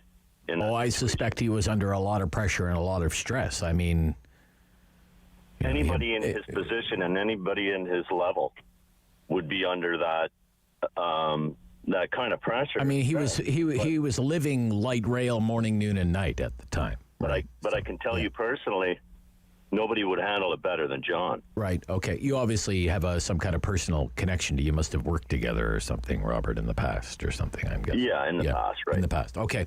Yeah. Nevertheless, I guess my bigger question that to come out of I'm not surprised by anything I heard yesterday. The trains were not performing well in the trials. There were questions whether RTM had the competence to maintain the system. All of this stuff, it kind of obvious, really. We lived through it all. But the things that they were bound to in the contract, yes, left them under certain vulnerabilities, of course, like any other drafted contract. However, the checks and balances that are there are usually compliance with the Ministry of Health, compliance with the Ministry of Labor, compliance with, and you fill all those blanks in. When you have workers in a work site, you have to have all of your I's dotted and your T's crossed. Yes. But when you're crossing T's and dotting I's, you're doing that on official documents. Right. And what concerns me is the conversations that are happening that we don't know about, because you have the most powerful people in the city, the decision makers in the city, and they're all in a private chat room and we don't know what they're talking about. Yeah, but I don't like that, Robert. I don't like that. Okay, no, that's fair, but I mean, I think even if you had all that information in front of you, I don't think that you are going to discover that there's some big conspiracy or some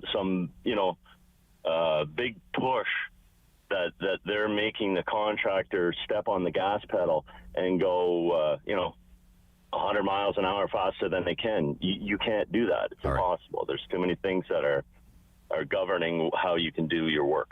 All right, Robert. Thank you for your call, sir. Appreciate it. 750-1310. Be right back. Rob Snow Show, City News.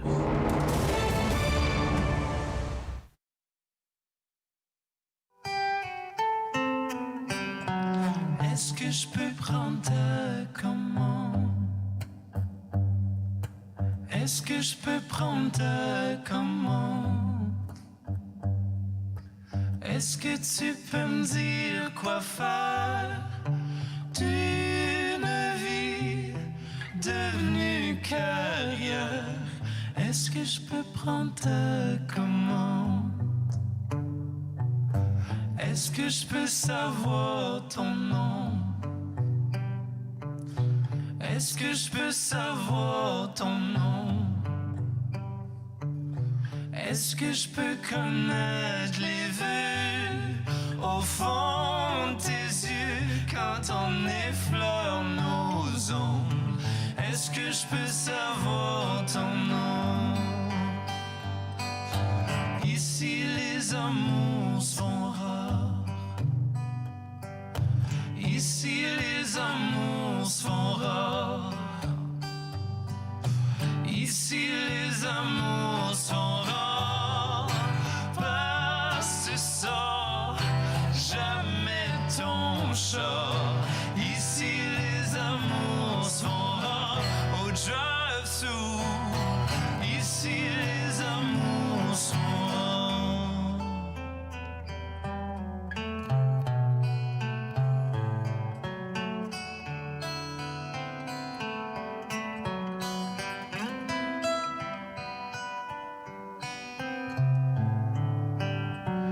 Est-ce que les mots vont me venir?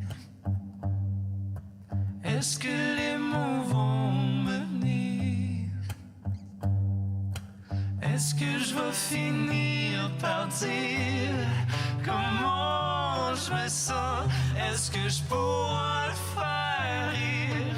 Est-ce que les mots vont me venir? Est-ce que les mots vont me venir? Ici les amours sont rares. Ici les amours sont rares. Ici les amours sont rares. Passe ça, jamais ton chat. Ici les amours sont rares. Au drive-thru.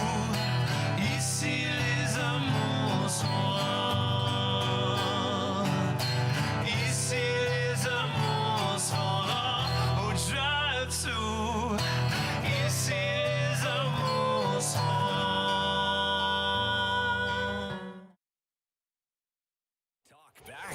Hello. On the Rob Snow Show. The phone lines are open at 613-750-1310. Now, the Rob Snow Show continues. I guess the theme for all these stories is hearings, committees. We have the LRT Commission, the January 6th Select Committee, and next month there's going to be committee hearings into this news about the RCMP Commissioner Brenda Lucki and the allegations she pressured the Halifax investigators into releasing the types of firearms used in the Nova Scotia mass shooting to advance the Liberals' gun control agenda. You can comment on any one of those. Just on January 6th, I've seen a number of you want to talk about January 6th.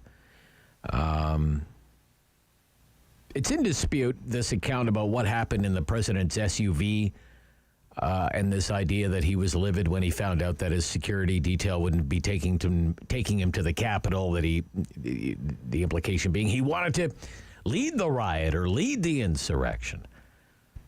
And it was a secondhand account told by this former White House aide yesterday that he was in the SUV and someone tells him, we're going back to the White House, and he loses it and tries to grab the steering wheel. Take me to the Capitol. I'm the effing president. Crazy. I don't know. Did it go down like that? It's in dispute. We'll see what happens with that. It's still kind of crazy. Would you be surprised if it went down like that? You have this other guy, though, Pat, I think it's Cipollone, White House counsel at the time. And according to Cassidy Hutchison's testimony, he wanted her to make it clear to the Chief of Staff, Mark Meadows, I know we're connecting a lot of dots here, that President Trump should not go to the Capitol building on January 6th because we are going to get charged with every crime imaginable. So it's this idea they knew they were telling a big lie, the big lie about the election being stolen, and they knew not only that it was wrong what they were doing, but that it was probably criminal.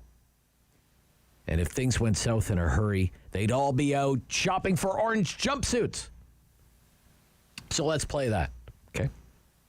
We understand, Ms. Hutchison, that you also spoke to Mr. Cipollone on the morning of the 6th as you were about to go to the rally on the Ellipse.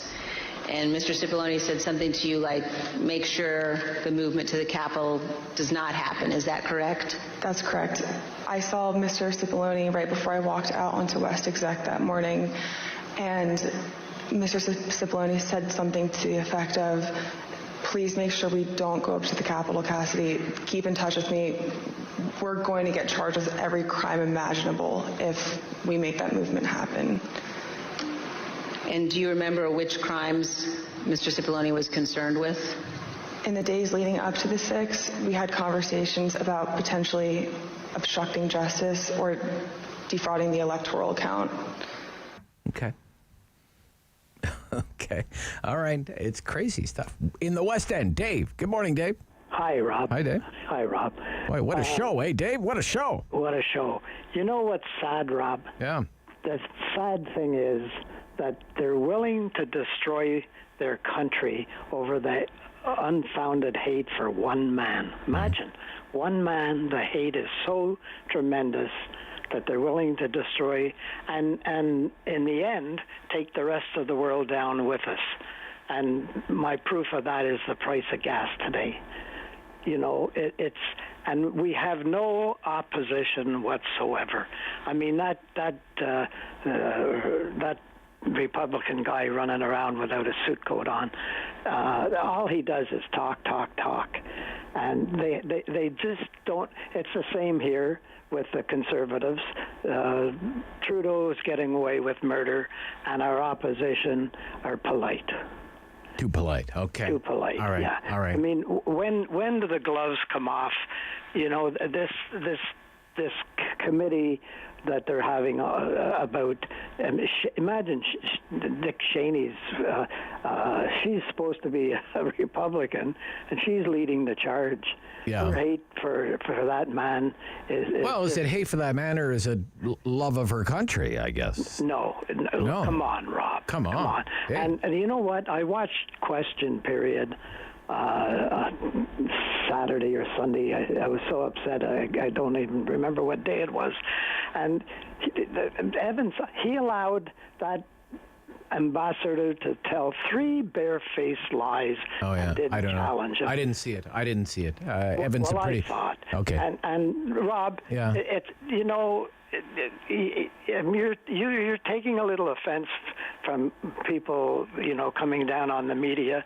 I've listened to you from years gone by. I know. And you're a fair man. Yes. But you have to admit that the media aren't doing their job. Not doing their job. All right. All right, Dave. Their job is to protect us and bring out the truth, and it Tell the truth. is not happening. All right. And I could go on and on. I know you could, Dave, but I don't have the time. Okay, Rob, we can talk thank you later. for Thank you, listening Dave. anyway. Yep. Bye-bye, Dave. Yep. Ruth on the LRT inquiry. Ruth. Yes, Sir Rob. Oh my gosh! All the I was listening. familiar voices. Yes. Yeah, I was listening to the inquiry. Yes. Now, I'm not sure what day it was.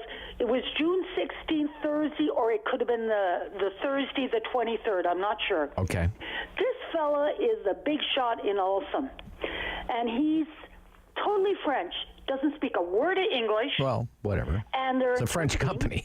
And here he said the rails were too square for the wheels of the O train. That's right. Yes. The train and the tracks didn't fit together. Exactly. Yes. So why wouldn't they have dealt with that before they let these trains go on the rails and have the wheels burning off? Good question. And Yeah. derailed. Like, that is one of the main things that I would say. Like if you and I were building a train set, Ruth. Yeah. We'd make sure that the wheels and the tracks went together, wouldn't we? Absolutely. Yeah. Like, what insanity I know, it's are crazy. we getting to do our jobs, our billion-dollar jobs? Yeah. No accountability, no responsibility anymore for dick all. Okay. All right, Ruth. Okay. Holy cow. It's all the regulars today. Helen in Westboro. Helen. I'm sort of irregular. Anyway, you didn't need agreed, to. right? You did not need to share that. Okay. On January 6th, it was at an attempted insurrection led by Donald Trump. No, I don't No. believe so, and I No. think that Nancy Pelosi and Chuck Schumer, who should have called in the Guard, didn't. And Right. why did they not do that? Did they want to have some kind of a... The testimony is they're armed. He knows they have weapons, and he let them in. Let them go to the Capitol, knowing that they have weapons, knives and guns and everything else. And Nancy and he Pelosi wants to knowing go that to the there was- Capitol and lead them. Nancy Pelosi, knowing that there was going to be a massive gathering, right? Didn't order additional troops. Should Why have been not? properly secured. Yeah, she didn't order the additional troops, and they keep talking anyway. All right. And this Cassie, whatever her name is, Cassidy Hutchison. Yeah, but she goes by Cassie as well. Okay. Anyway, she's just a young woman, like 20-something years old. What the testimony she gave is what she heard, not from other people. And they're supposed to be, well, they're supposed to be. Apparently those two officers that were with Trump at the time when he supposedly grabbed the steering wheel have denied that they said that, but they haven't been called to testify. Like, that hearing is a one-sided hearing. Right. There's no cross. Well, it's one-sided because the Republicans refused to participate in it. They weren't allowed to. They could have participated. The two people that were supposed to, Nancy Pelosi knocked them off and put in Liz Cheney, who's a never-Trumper, and another guy whose name I don't even remember because I don't think I've heard him ask too many questions. They're both never-Trumpers, so you don't have that kind of a hearing. It's not a fair hearing. Not a fair hearing. All right, I got to run. Helen, bye. Thank you for all your calls. Tomorrow we'll talk about Canada Day. It's the day before Canada Day, and we're doing a special Canada Day show on Canada Day. So that'll be the topic for the Talkback Hour tomorrow. Just a good old-fashioned Canada Day show. Rob Snow Show. Back after the 11 o'clock news with my friend Bruce McIntyre from the Eganville Leader. This is City News.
Number one for local news in Ottawa and the Valley.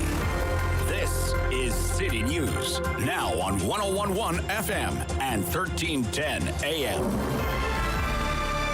It's Wednesday, June 29th. Good morning. I'm Chris Curries. Right now in Ottawa, 20 degrees. In Smiths Falls, 22. We've got some sun and clouds throughout the eastern Ontario region. Here's what's making news in Ottawa and the Valley. The enforcement in the exclusion zone has begun, with Ottawa Bylaw Services already confirming that they are towing and ticketing vehicles in the downtown core. A reminder that it is a no parking zone and access is restricted. It's local traffic only, and that's between Booth, Wellington, Laurier, and Colonel By. It's in place due to Canada Day celebrations moving to LeBreton Flats on Friday, and police and city officials wanting not to allow any vehicles in the zone that could be there to protest in any type of way. City News time, 11:02. Time for your forecast with meteorologist Jill Taylor.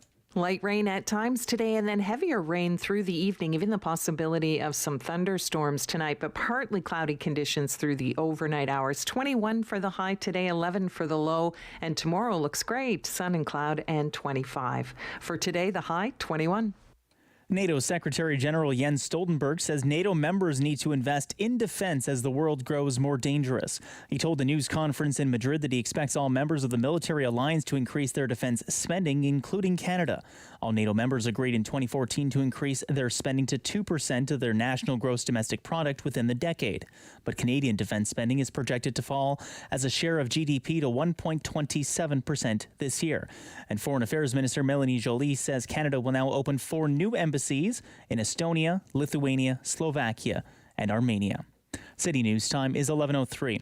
As the school year comes to a close, the Ontario Teachers Federation is already angling for changes in the fall. The president of the OTF held a news conference this morning to call on the provincial government to increase funding to resolve a number of issues with the public education system. Teacher-led post-pandemic recovery strategies to repair the damage caused by virtual learning and insufficient funding. That includes smaller class sizes and more classroom teachers to provide students with additional one-on-one instruction. Ontario's 5 largest education unions have already filed notices to bargain with the province in advance of their contracts expiring at the end of August.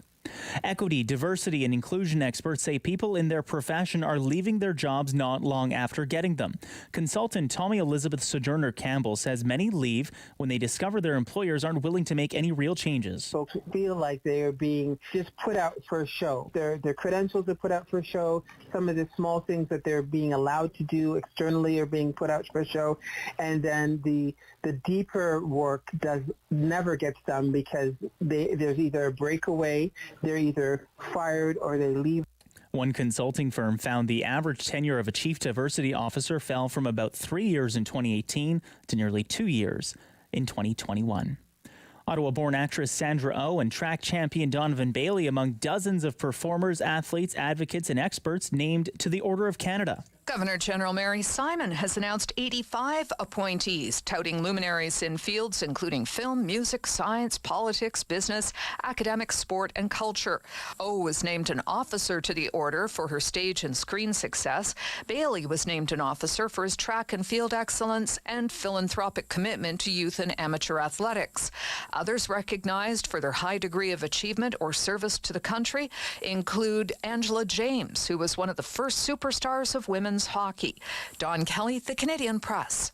While Mark Sutcliffe could be running a much different race this year, one for mayor. The former talk show host here on City News, back when it was 1310 News, is making an announcement this afternoon in Canada, where it's expected that he will announce a bid for mayor. There are currently 7 candidates on the ballot, with Catherine McKenney and Bob Shirelli the 2 most notable names. I'm Chris Curries for News Anytime. Follow up online at ottawa.citynews.ca.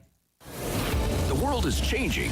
So keep up with Rob. The Rob Snow Show returns on Rogers TV and City News, 101.1 FM and 1310 AM. Returns with Bruce McIntyre from the Eganville Leader. It is time for Valley View.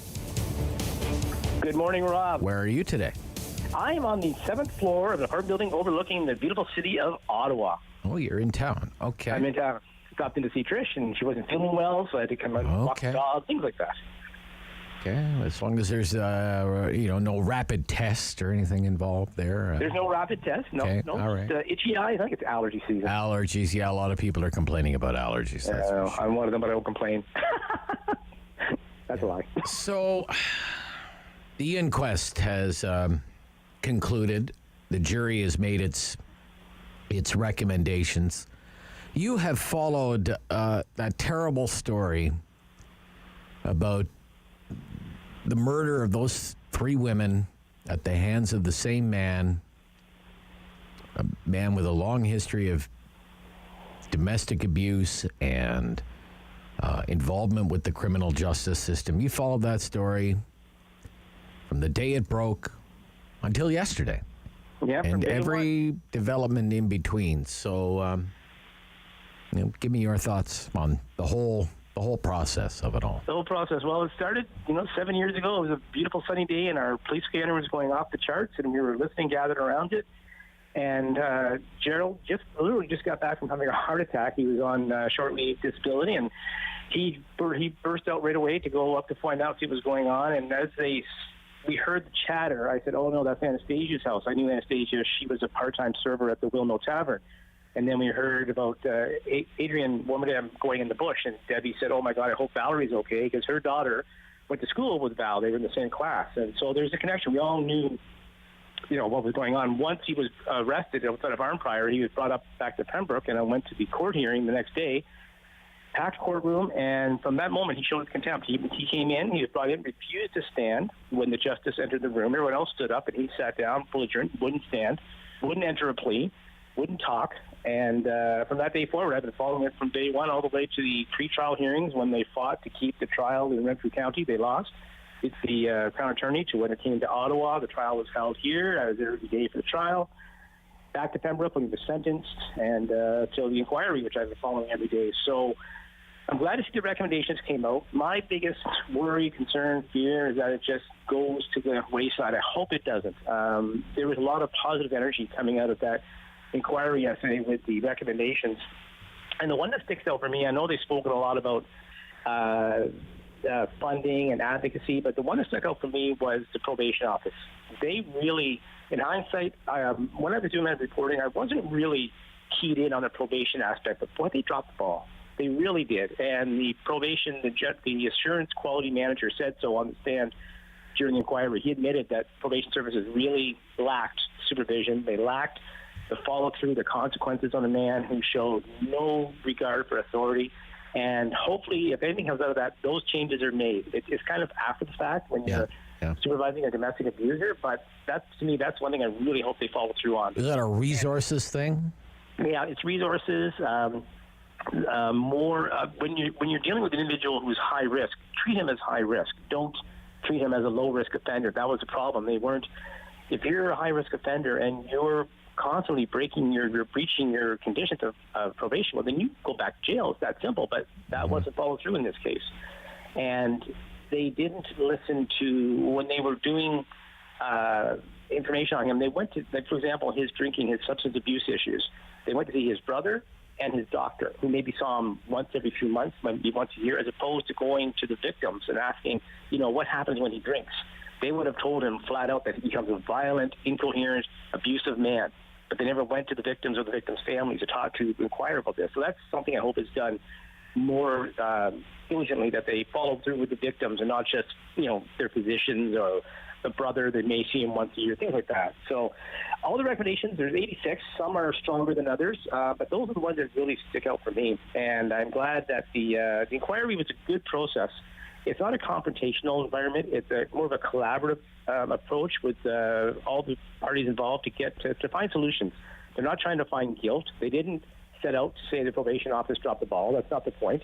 They set out where the shortcomings were, and now they can address those shortcomings, and hopefully this will fix the problems. There's always, unfortunately, domestic abuse. It's always going to happen, but if we can reduce the number of fatalities and injuries that come out of it, that's a big step forward. Okay. And I was also impressed with Valerie Warmadam. She's come a long way. When I knew Val, I didn't know her personally prior to the trial. During the trial, I spent quite a time talking with her. After the trial, I would see her around Eganville, chat with her when she was working, things like that. But she really made a lot of progress in the advocacy of this field of domestic abuse, and I hope she continues the advocacy. As she said, I'm not here for closure. I'm here to keep the process moving forward, and she did a fantastic job and really, really kept her composure well during the entire inquiry. Okay. Let's hope something comes of it. And that it's not just another report that's collecting dust somewhere in an official's office. I'll tell you, Rob, we recently had a justice of the peace that was removed from the bench up here, and the Crown Attorney hinted to me, go sit in the courtroom and see what happens. So I went to the courtroom where she was presiding, and the individuals, the men that she was letting out on bail, my jaw hit the floor hearing what they were doing to their partners. I mean, stalking them, literally stalking them. And she says, well, maybe we'll give them another chance. And she has since been removed from the bench, but I just saw the number of cases that went through the bail court of involving domestic abuse and partner violence. It was an eye-opener for me. And shotguns and firearms were always central. They asked for a ban on firearms, and for example, the JP would not grant the ban on firearms for an individual who was stalking his wife. And I went and talked to the Crown. I said, I think this is going to be another Berutsky. And he said, I hope you're wrong, but I think you're right. Hopefully, luckily that has not transpired, the individual, and I hope it doesn't ever transpire. But I I was real eye-opener. I went to that bail hearing for it. Okay. The Eganville Leader is out today. It is. It is $3 on newsstands. Eganville Leader is Renfrew County's largest paid circulation newspaper, independently owned since 1902 in its 120th year, right? It's very red today. Very red issue. It is a very Canada Day issue. Yes, it is. But nevertheless, reporting the hard news of the Ottawa Valley, a priest facing fraud charges. Tell us about it. It's, I don't know this parish priest personally. I know most of the priests around here. I'm not familiar with this individual. Dating back to 2017, fraud charges, and it's got to be so humiliating for him to have to, first of all, to be convicted of fraud, and he has to go to court in Killaloe where he, you know, he was a parish priest for a number of years. He has to go in front of the justice and plead guilty or not guilty. It's unfortunate. We don't know all the details of it, but they'll come out in court, and it's sad for the congregation as well. I mean, we've had the last 20 years, unfortunately, Renfrew County had a bad run with our parish priest facing charges on various offenses, and I thought it was behind us, but this one is just kind of popped up out of nowhere. So hopefully it is dealt with quickly, and I hope the priest is pays his dues and moves on. Okay. Somebody broke into the Catch the Ace kiosk in Pembroke? There's no respect. there's no water. Creepers. They're raising money for the hospital, for crying out loud. They Catch the Ace, and they broke into the remote location at the hospital, so they had to suspend sales from there. And they still sold the tickets. They're still going online and other outlets, but it's kind of sad when you're breaking into a hospital. They're raising money for patients. They're raising money, right? Yeah.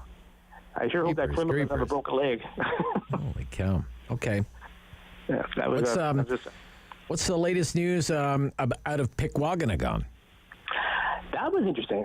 This dates back 6 years ago when I was there for the first protest. It's a very complicated process, Rob. I could spend days trying to explain to you. It comes down to the simple fact: they had a vote on the reserve either to A, stay independent and continue the treaty negotiations with the Government of Canada and the Province of Ontario, or B, they can join the Algonquins of Ontario. It's a federation made up of 9 groups of natives throughout the province of Ontario, and they had a petition go around the reserve, and majority of residents voted against going into this what's called agreement in principle. However, the chief and council today decided to move forward. They said this was the only way to be part of the treaty negotiations. And the concern among the protesters last week when I met with them was they're afraid they're going to lose their status, because if it continues to go through the route that it is taking, it'll become, if the treaty negotiations are settled, Pikwakanagan will become like a regional municipality. It'll be like a city of Ottawa type government structure. And that means they'll lose their status. They'll lose their ability to tax-free things that they've had throughout the years. And when it comes to status, it's very important. It's not just the tax-free benefits they get. It's the status of being a pure Algonquin. And they contend that a majority of the Algonquins of Ontario are not pure Algonquin. They go back, they'll trace their heritage back maybe 300 or 400 years. A great-great-great-grandfather was Native. And that's how they claim to be part of AAO, and that's how they claim to reap the benefits when this treaty process is finished. Pikwakanagan wants to, the protesters want to withdraw. The majority of the residents want to withdraw from the negotiations and get this settled once and for all. And the chief and council said, no, we're going to continue on because this is the only way. They said the Government of Canada and Ontario has made it quite clear they will not negotiate with Pikwakanagan individually. They have to be part of the federation. So it's kind of a rock and a hard place. And the people that were all protesting included the grandmothers of Algonquin. And in the First Nations tradition, you always respect the wisdom and the guidance of the grandmothers, and that was ignored. So they filed a lawsuit against their own chief and council, injunction to stop the treaty, to stop the process, but that was dealt with. That's still going forward, and the protesters, the residents, aren't too happy out at Pikwakanagan because this could be the leading towards the end of their status as full status natives. So it's not an ongoing thing. I kind of joked with one of the spokespersons that this may go on as long as treaty negotiations. He said, "Oh, probably longer." Right. Yeah. There is that. Yeah, for sure.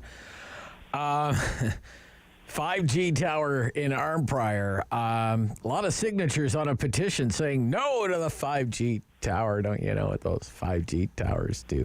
Almost 10% of the population. Almost 10% of the Arnprior residents said no. And wow. The delegation, he was brilliant. That was great. Barry Joy, who was doing the delegation, he listed point by point where the consultant dropped the ball. They're supposed to have public consultation. He got a letter in his mailbox. It was his address that was inside of the tower. He said, what? He says, there's going to be a public meeting about a tower going in at this address. He goes, well, that's my address. So that's how the whole thing started. And the consultant got the address wrong. They didn't have public meetings. They failed to put a public notice in the paper. And all these things that the consultant did wrong. He said, first of all, the site's a horrible site. It's in the middle of a neighborhood. You can't have a big, giant tower there.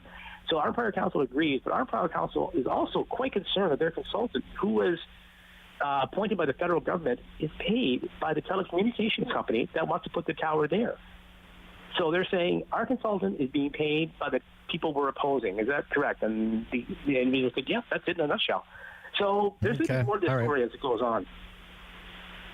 But that is... Don't complain when your cell phone service is no good in Arnprior. That's right. All right? When you're stuck on 3G or LTE and everybody, all the rest of us are moving at the lightning fast speed of 5G. Are you on 5G? And you're on like the digital slow lane in Arnprior. 3G and 4G here. Canada Day. I see, if you want to know where to celebrate Canada Day in the Valley, pick up the leader this weekend. North Algona Wilberforce at Melissa Bishop Park. Right on the beach. Where everything is going down in North Algona Wilberforce. Killaloe, big ad there for the Killaloe Canada Day. Fireworks at 10 p.m. at St. Andrew's School in Killaloe. So, look, what do you do in Canada Day? How do you celebrate Canada Day? I don't know. I got to find somewhere that takes dogs. Our goal is to take dogs. We want to get our dogs somewhere we can go swim in a beach somewhere without being harassed with dogs. We need a place that dogs are allowed, and they're growing less. You need a dog-friendly Canada Day event. We need a dog-friendly Canada Day. That's right. All right. Well, look, enjoy it, whatever you end up doing, and we'll speak next week. Thanks, Bruce. Thanks very much, Rob. Yeah, bye-bye. Enjoy your Canada Day weekend. Yep. Bruce McIntyre, Valley View, Eganville leader. Be right back. Rob Snow Show, City News.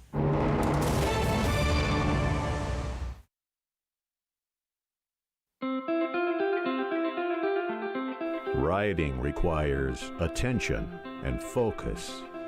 No distractions, no moment of unawareness, because one brief moment can cost a lifetime of other moments. Everyone deserves to arrive home.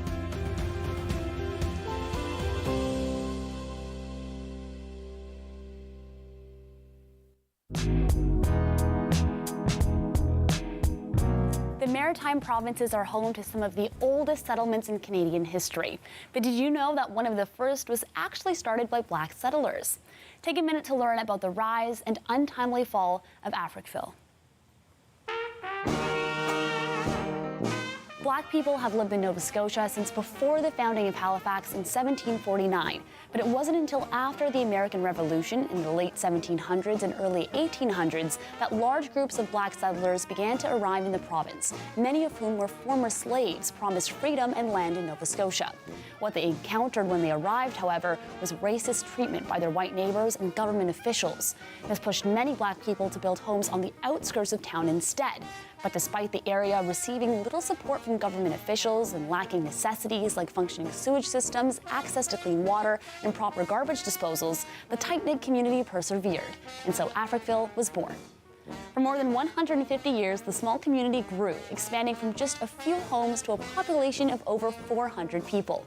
Everything changed, however, in 1964 when plans for a new bridge and the idea of urban renewal prompted the municipality to set its sights on Africville's land.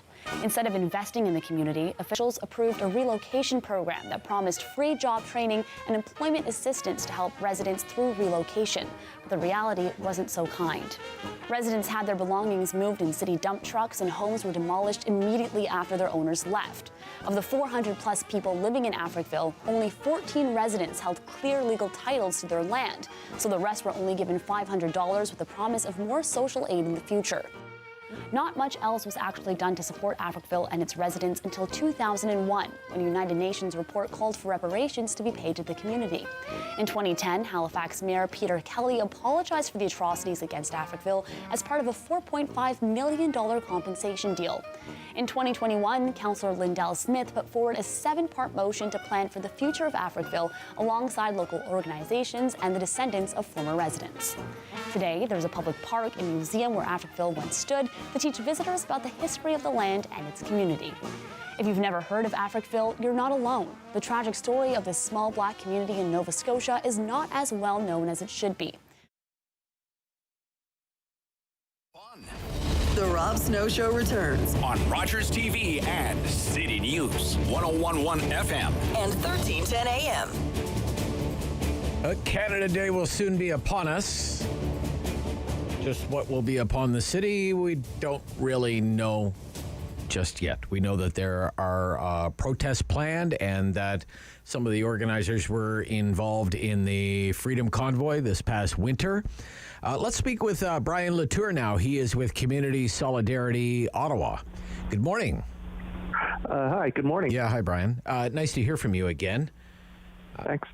What do you think, first of all, about the city and the police and what you've heard about the preparations for Canada Day? We have some concerns. We know that the city and the police are likely to take a more aggressive stance towards any attempts to reoccupy, similar to like they did in Rolling Thunder when the convoy attempted to reoccupy Rideau Street and was quickly cleared out.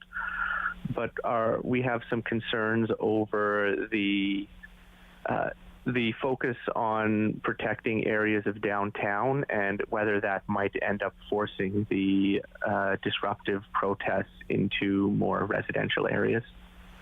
Oh, I see. Because people won't be able to, say, take to Parliament Hill, or there were plans to do something on the lawn of the Supreme Court. Now that's ended. That you're not kind of curing the problem, you're moving the problem. Is that what you're saying, Brian? Or? Yes, that is one of our concerns, and we're also just concerned in general for people's safety during this weekend. Okay. Why are you concerned about people's safety? What has you concerned there? Well, we know that a lot of the groups that are planning protests for this weekend have ties to some very extreme far-right groups, including the accelerationist neo-Nazi Diagolon movement. Okay. So we are concerned that whenever these sort of people show up to spread those ideologies in our community. Okay. For Community Solidarity Ottawa, you kind of have your ear to the ground there. What are there any plans for counter-protests, counter-demonstrations? What do you know about that? So Community Solidarity Ottawa right now was focusing on sharing information and monitoring and documenting and trying to keep our community safe.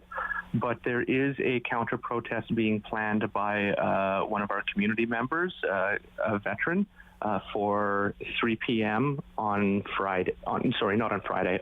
Thursday, to protest the arrival of James Topp, who is a person who has been marching across Canada in protest of vaccine mandates, who has many far-right connections. Right. And so the person who is organizing that counter-protest is a veteran. Yeah. And what's the problem? What are his concerns, as far as you know? Right. So basically, the concerns are with the sort of far-right politics behind these protests. Okay. This James Topp fellow who will be arriving in Ottawa has appeared multiple times on some far-right and neo-Nazi podcasts, including 2 appearances on Jeremy Mackenzie's Raging Dissident podcast. Mackenzie is white nationalist currently facing firearms in charges in Nova Scotia, and he's the leader of the Diagolon movement, and 4 members of Diagolon are currently facing charges for conspiring to murder police officers based on their actions at the border blockades in Alberta this past February. I see. Okay. All right. Okay.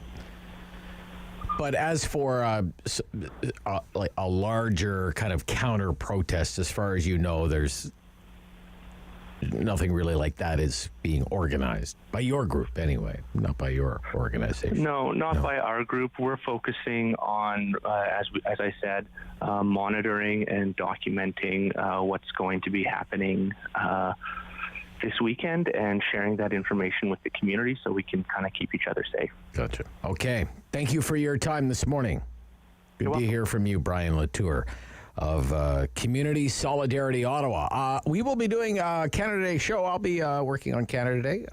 Going to be here at 10 o'clock with some guests and some music and your phone calls. We'll have reporters down at the main event at LeBreton Flats and kind of just roaming around and checking it out and see what happens. That's starting at 10 o'clock on Canada Day morning, Friday morning, here on the Rob Snow Show on City News.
Number 1 for local news in Ottawa and the Valley. This is City News, now on 101.1 FM and 1310 AM.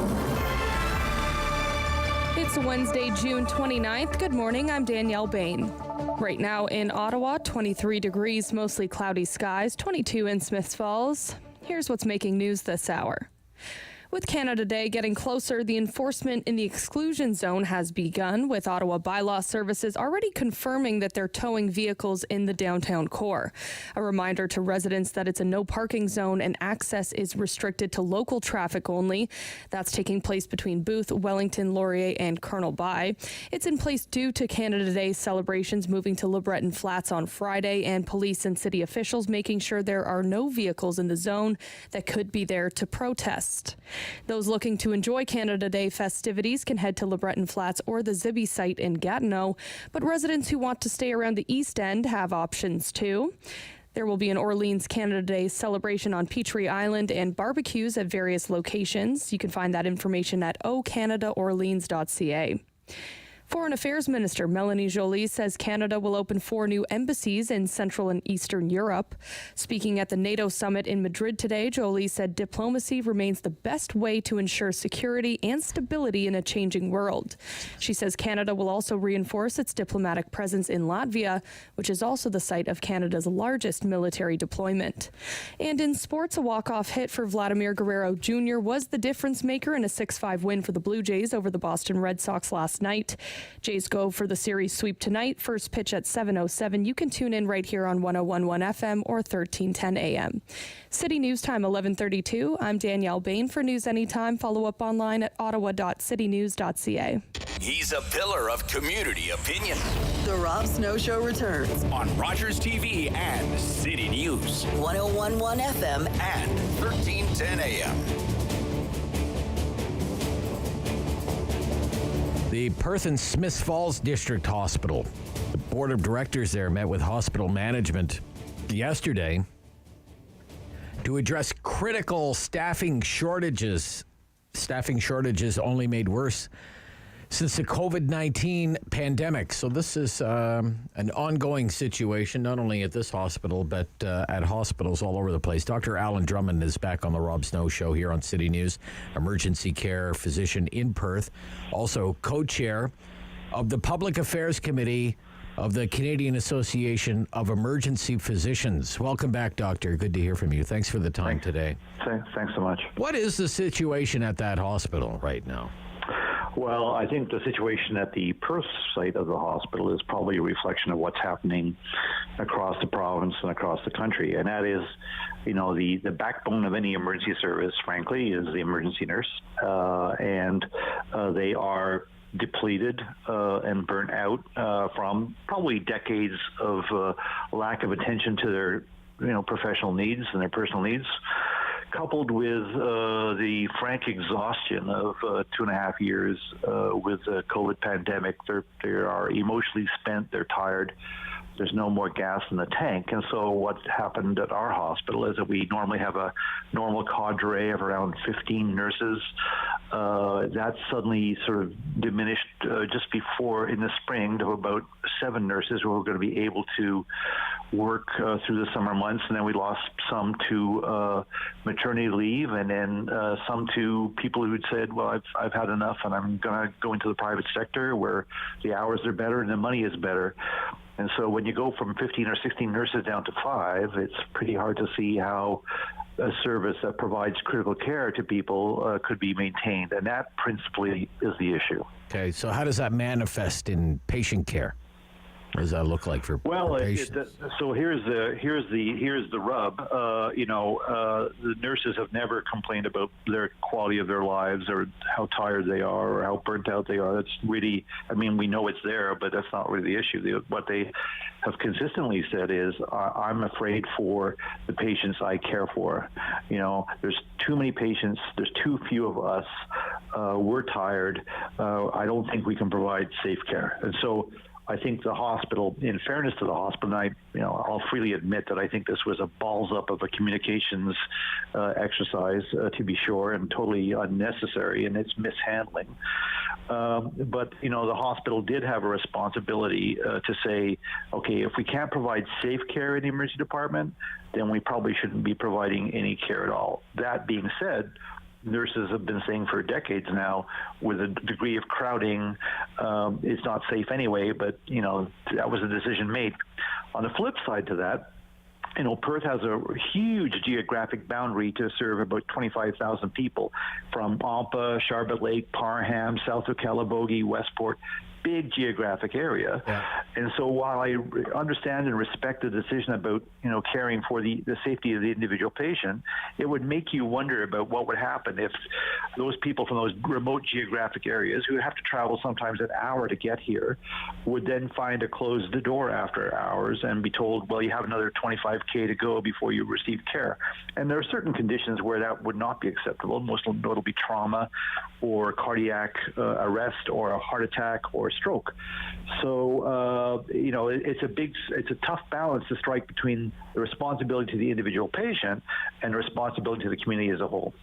Okay, so think back to, I guess, what now you could consider, say, the good old days when you had 15 nurses. Yeah. Did you think that was enough then? No. Right? And now you have to deal. Now you're trying to get by with 5. Yeah, well, yeah. So you're absolutely right. I mean, we've been saying for decades that emergency departments are pretty dysfunctional. They're not. I mean, they're globally safe, but people fall through the cracks all the time.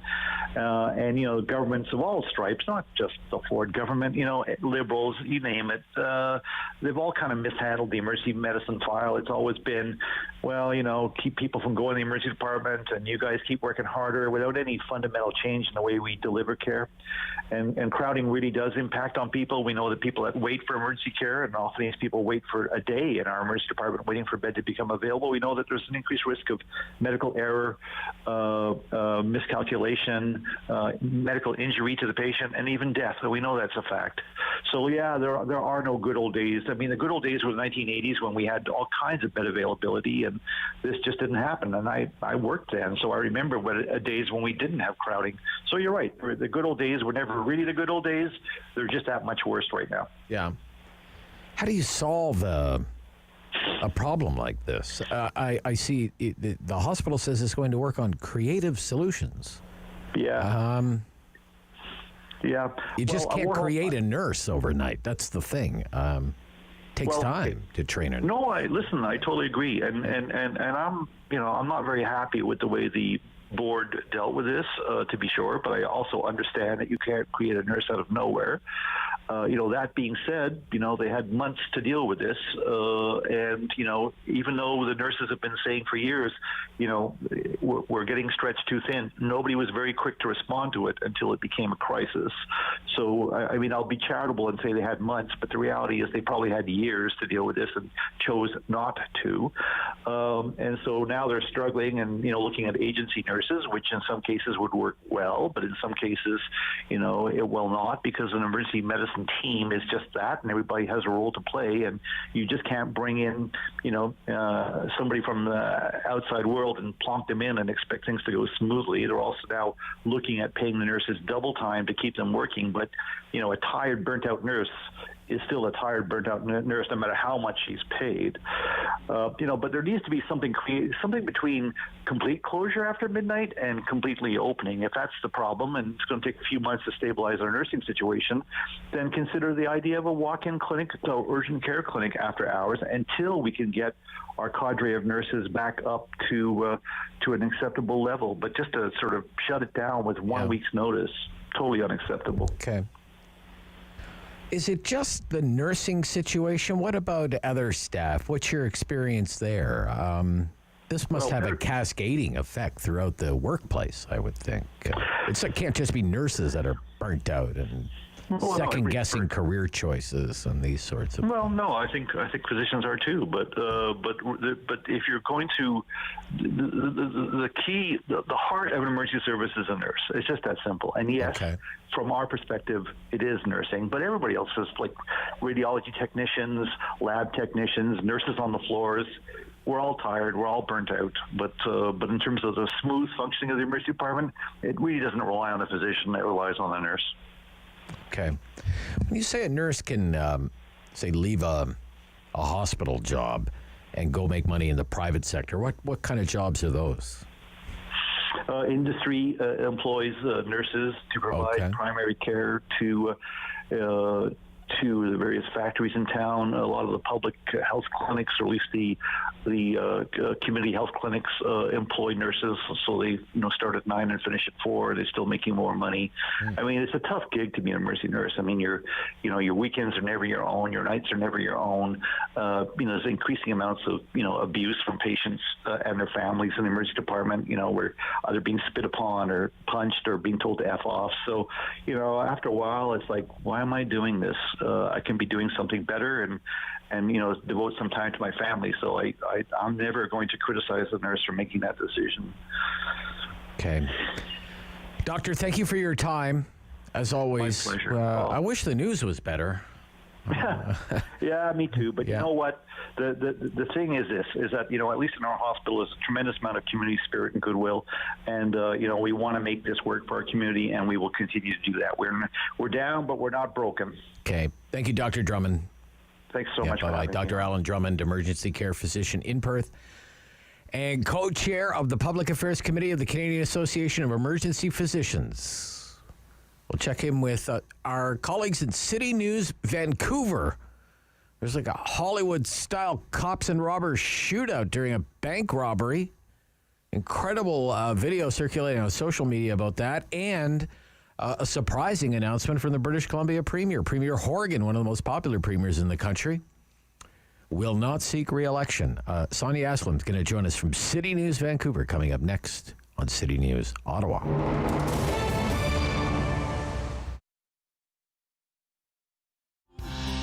The sun is calling, change with the warning. I won't win anything if I give everything. I was so excited when I found out that I was given this grant to be able to make this concert, because I knew it was going to be the first opportunity that I was able to play these songs for others. This album was recorded really, truly in isolation. Like everybody else, we were locked down for a bit. So you're going to see, I think, the joy of playing live, of being together. For me, as someone who owns a business in Ottawa that's directly working with music, I own a recording studio, it is important because it gives a sense of confidence in terms of having support from a lot of different places. We all know in Canada, there are all kinds of city, provincial, and federal people who provide funding for artists, and just seeing how invested Ottawa is and expanding the reputation of Ottawa as a music and entertainment city, running a business in that city, it makes you just feel better that someone's going to support you, help you, and have your back.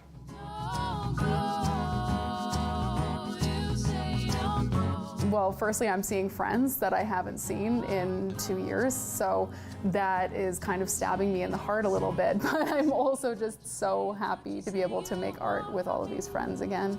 And I've been treated like an absolute rock star from the moment I just kind of knocked on the door and said, hey, can I unload my gear? Everybody's so helpful, and you're just used to kind of dragging all your stuff around, and it's such a hard business to be in. So this is a dream come true for any local artist who gets to participate in a series like this. Oh, I feel like I need to keep pinching myself. It's an amazing experience and opportunity for us, so thank you so much. It's been a long couple months. Our last show was in December. This is the first time we've actually been in the same room together since. So it's really an amazing opportunity for us, and the beautiful theater, and to have Rogers here, and thank you, Oh Mike, and so it's a dream come true.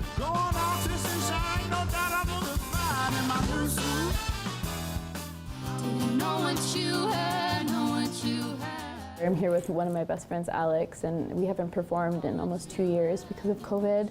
And it feels really good to be back on a big stage like Meridian, and I'm really honored that you guys invited me here today. Having an organization that lets the artists do their thing with such a range of styles and influence, and to kind of have that ability to meet the public and to meet the people who would listen to them, can't be overstated. So super excited about it. I know a lot of musicians in town and a lot of music lovers in town who are really excited about it too. So I mean, it's an event in which there's talk, there's a lot of buzz around it, and I wouldn't be surprised if it goes on for a long time and does a lot of great things for local musicians and connecting them with the listeners that love them.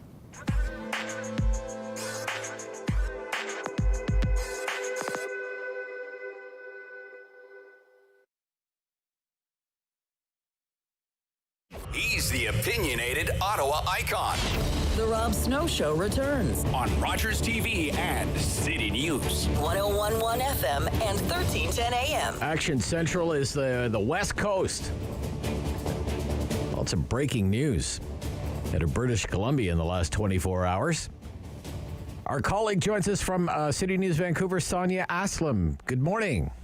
Good morning. Yeah, we're going to listen to this. This was circulating on social media when I woke up this morning, this incredible video, this bank robbery. Mm-hmm. Let's play that. Play that, please. Oh, my God, holy dude. Oh, my God. We are witnessing a bank robbery. Holy Holy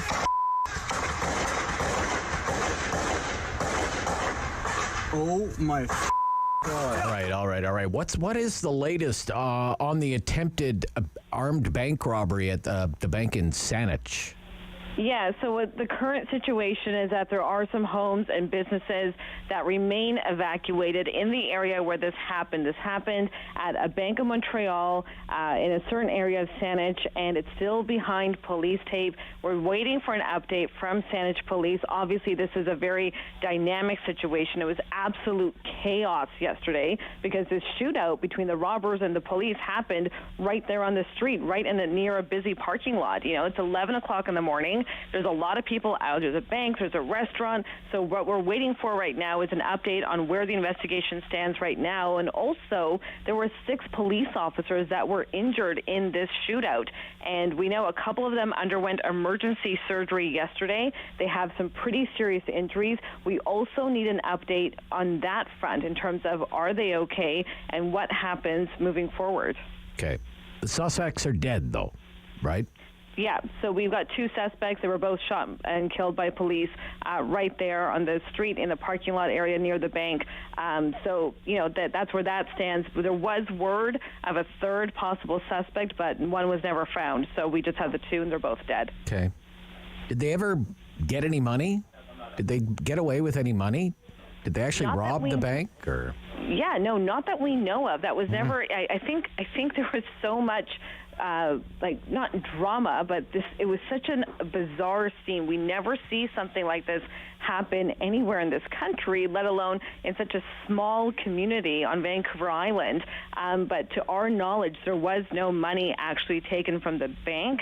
Police were called for a suspected bank robbery, again at the BMO, and then the shootout took place very quickly after. The amazing thing is that the public wasn't hurt. No one who works at the bank, no customers, nobody was injured. And you can imagine there's dozens of gunshots, as you just played in that clip, going back and forth. It's so real, and it's happening right there. And amazingly, no one who's in the area who was innocent was injured. And what time of day was that?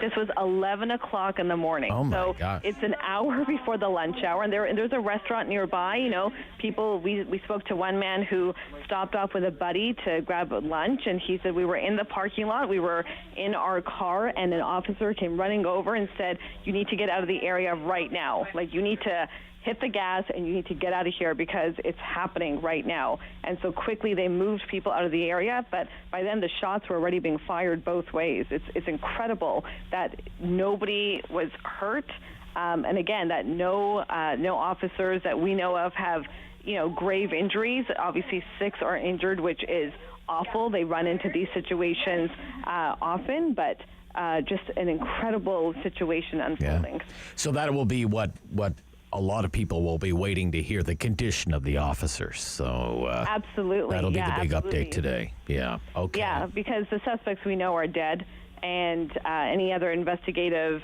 update, you know, it's so early on. It's less than 24 hours on our side of the country since this shooting happened.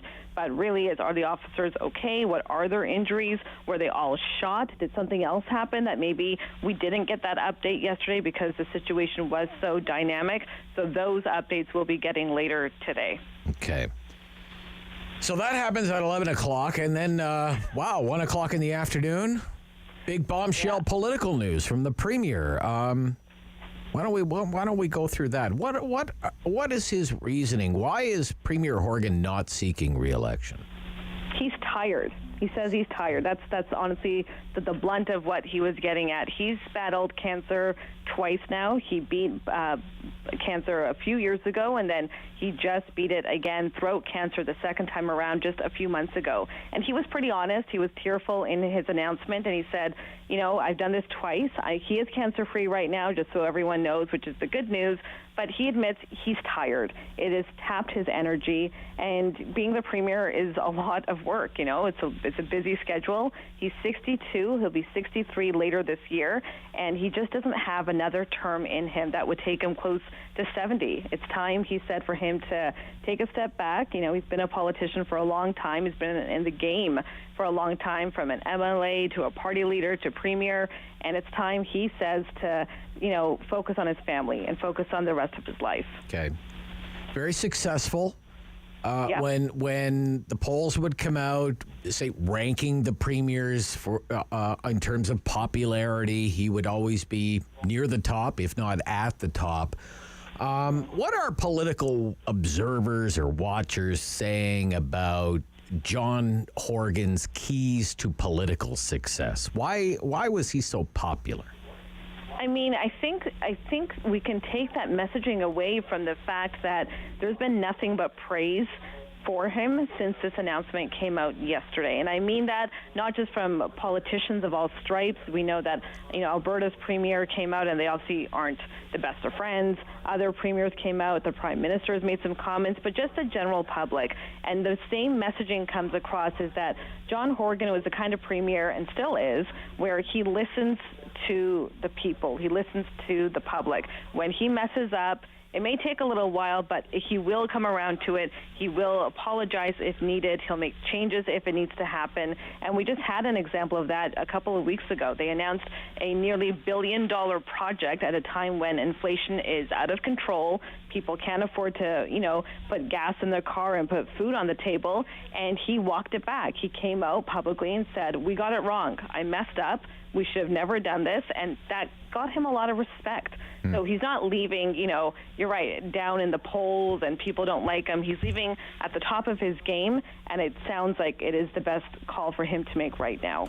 So he will stay on as an MLA. The BC New Democrats will have a leadership race. Any names? Yeah. Any names? A few names coming from the party. I mean, David Eby, who's our Attorney General, he's been a long-time NDPer. His name's been floated around for a few months now because I think we all knew when Premier Horgan announced his second battle with cancer just a few months ago, there was rumblings coming out of Victoria that he may not go for another term. He's been Premier for 5 years. We don't know if he's going to do it for another few years. And the name, of David Eby came up. There's a couple other names up there as well, a few other rising MLAs within the NDP. But for sure, David's name is up there. All right. But we'll have to wait and see until at least probably later in the fall is when that vote will happen. Okay. Sonia Aslam, thank you so much for the update. It's greatly appreciated. From City News Vancouver, that's Sonia Aslam. 11:54, a few minutes left here, and we're probably a little more than an hour away from some big, surprising news. Sam LaPrade is here. Sam's getting ready for the Sam LaPrade Show, coming up right after our full noon news update. Is your mic? There we go. Okay. So I said to Sam, about a week ago, I said, Mark Sutcliffe's going to run for mayor. The big rumor is Mark Sutcliffe is going to run for mayor. You're pretty plugged in, Sam. What do you know about that? And Sam said, well, he told me he would never do it. Right. And he did. He did. Sounds like he's going to do it. He's going to do it, and I'm really happy he is. I think, it's the kind of options that we have on the table with, with Catherine McKenney and with Bob Chiarelli and now with Mark Sutcliffe. I think it gives the city options, and I was a bit nervous about just the two options that we had, to be honest, in terms of, there's lots more people running, but in terms of candidates that people would know. I think Mark, of course, was our colleague here at City News when it was 1310 News.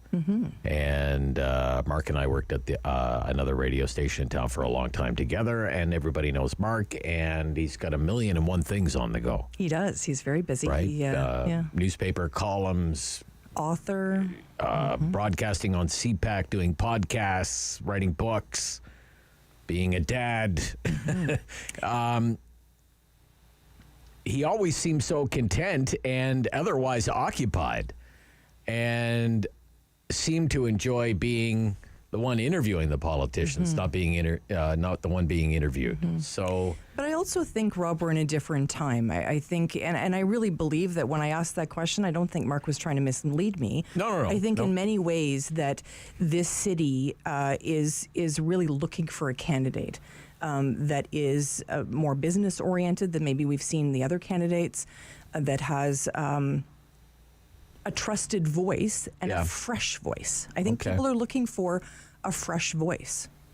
maybe some broad appeal across the city. Exactly. Right? He sat on, to your point, I mean, he sat on many, many nonprofit boards, probably. Raised $1 gazillion for charity, right? Raised all money. He chaired the United Way campaign and everything For else. sure, and really involved with Invest Ottawa. Of course, he has his hands in lots of different entrepreneurial things as well. Yeah. He's been a mentor for many people. I mean, I've looked up to him over the years. I mean, he's been somebody that was very approachable always.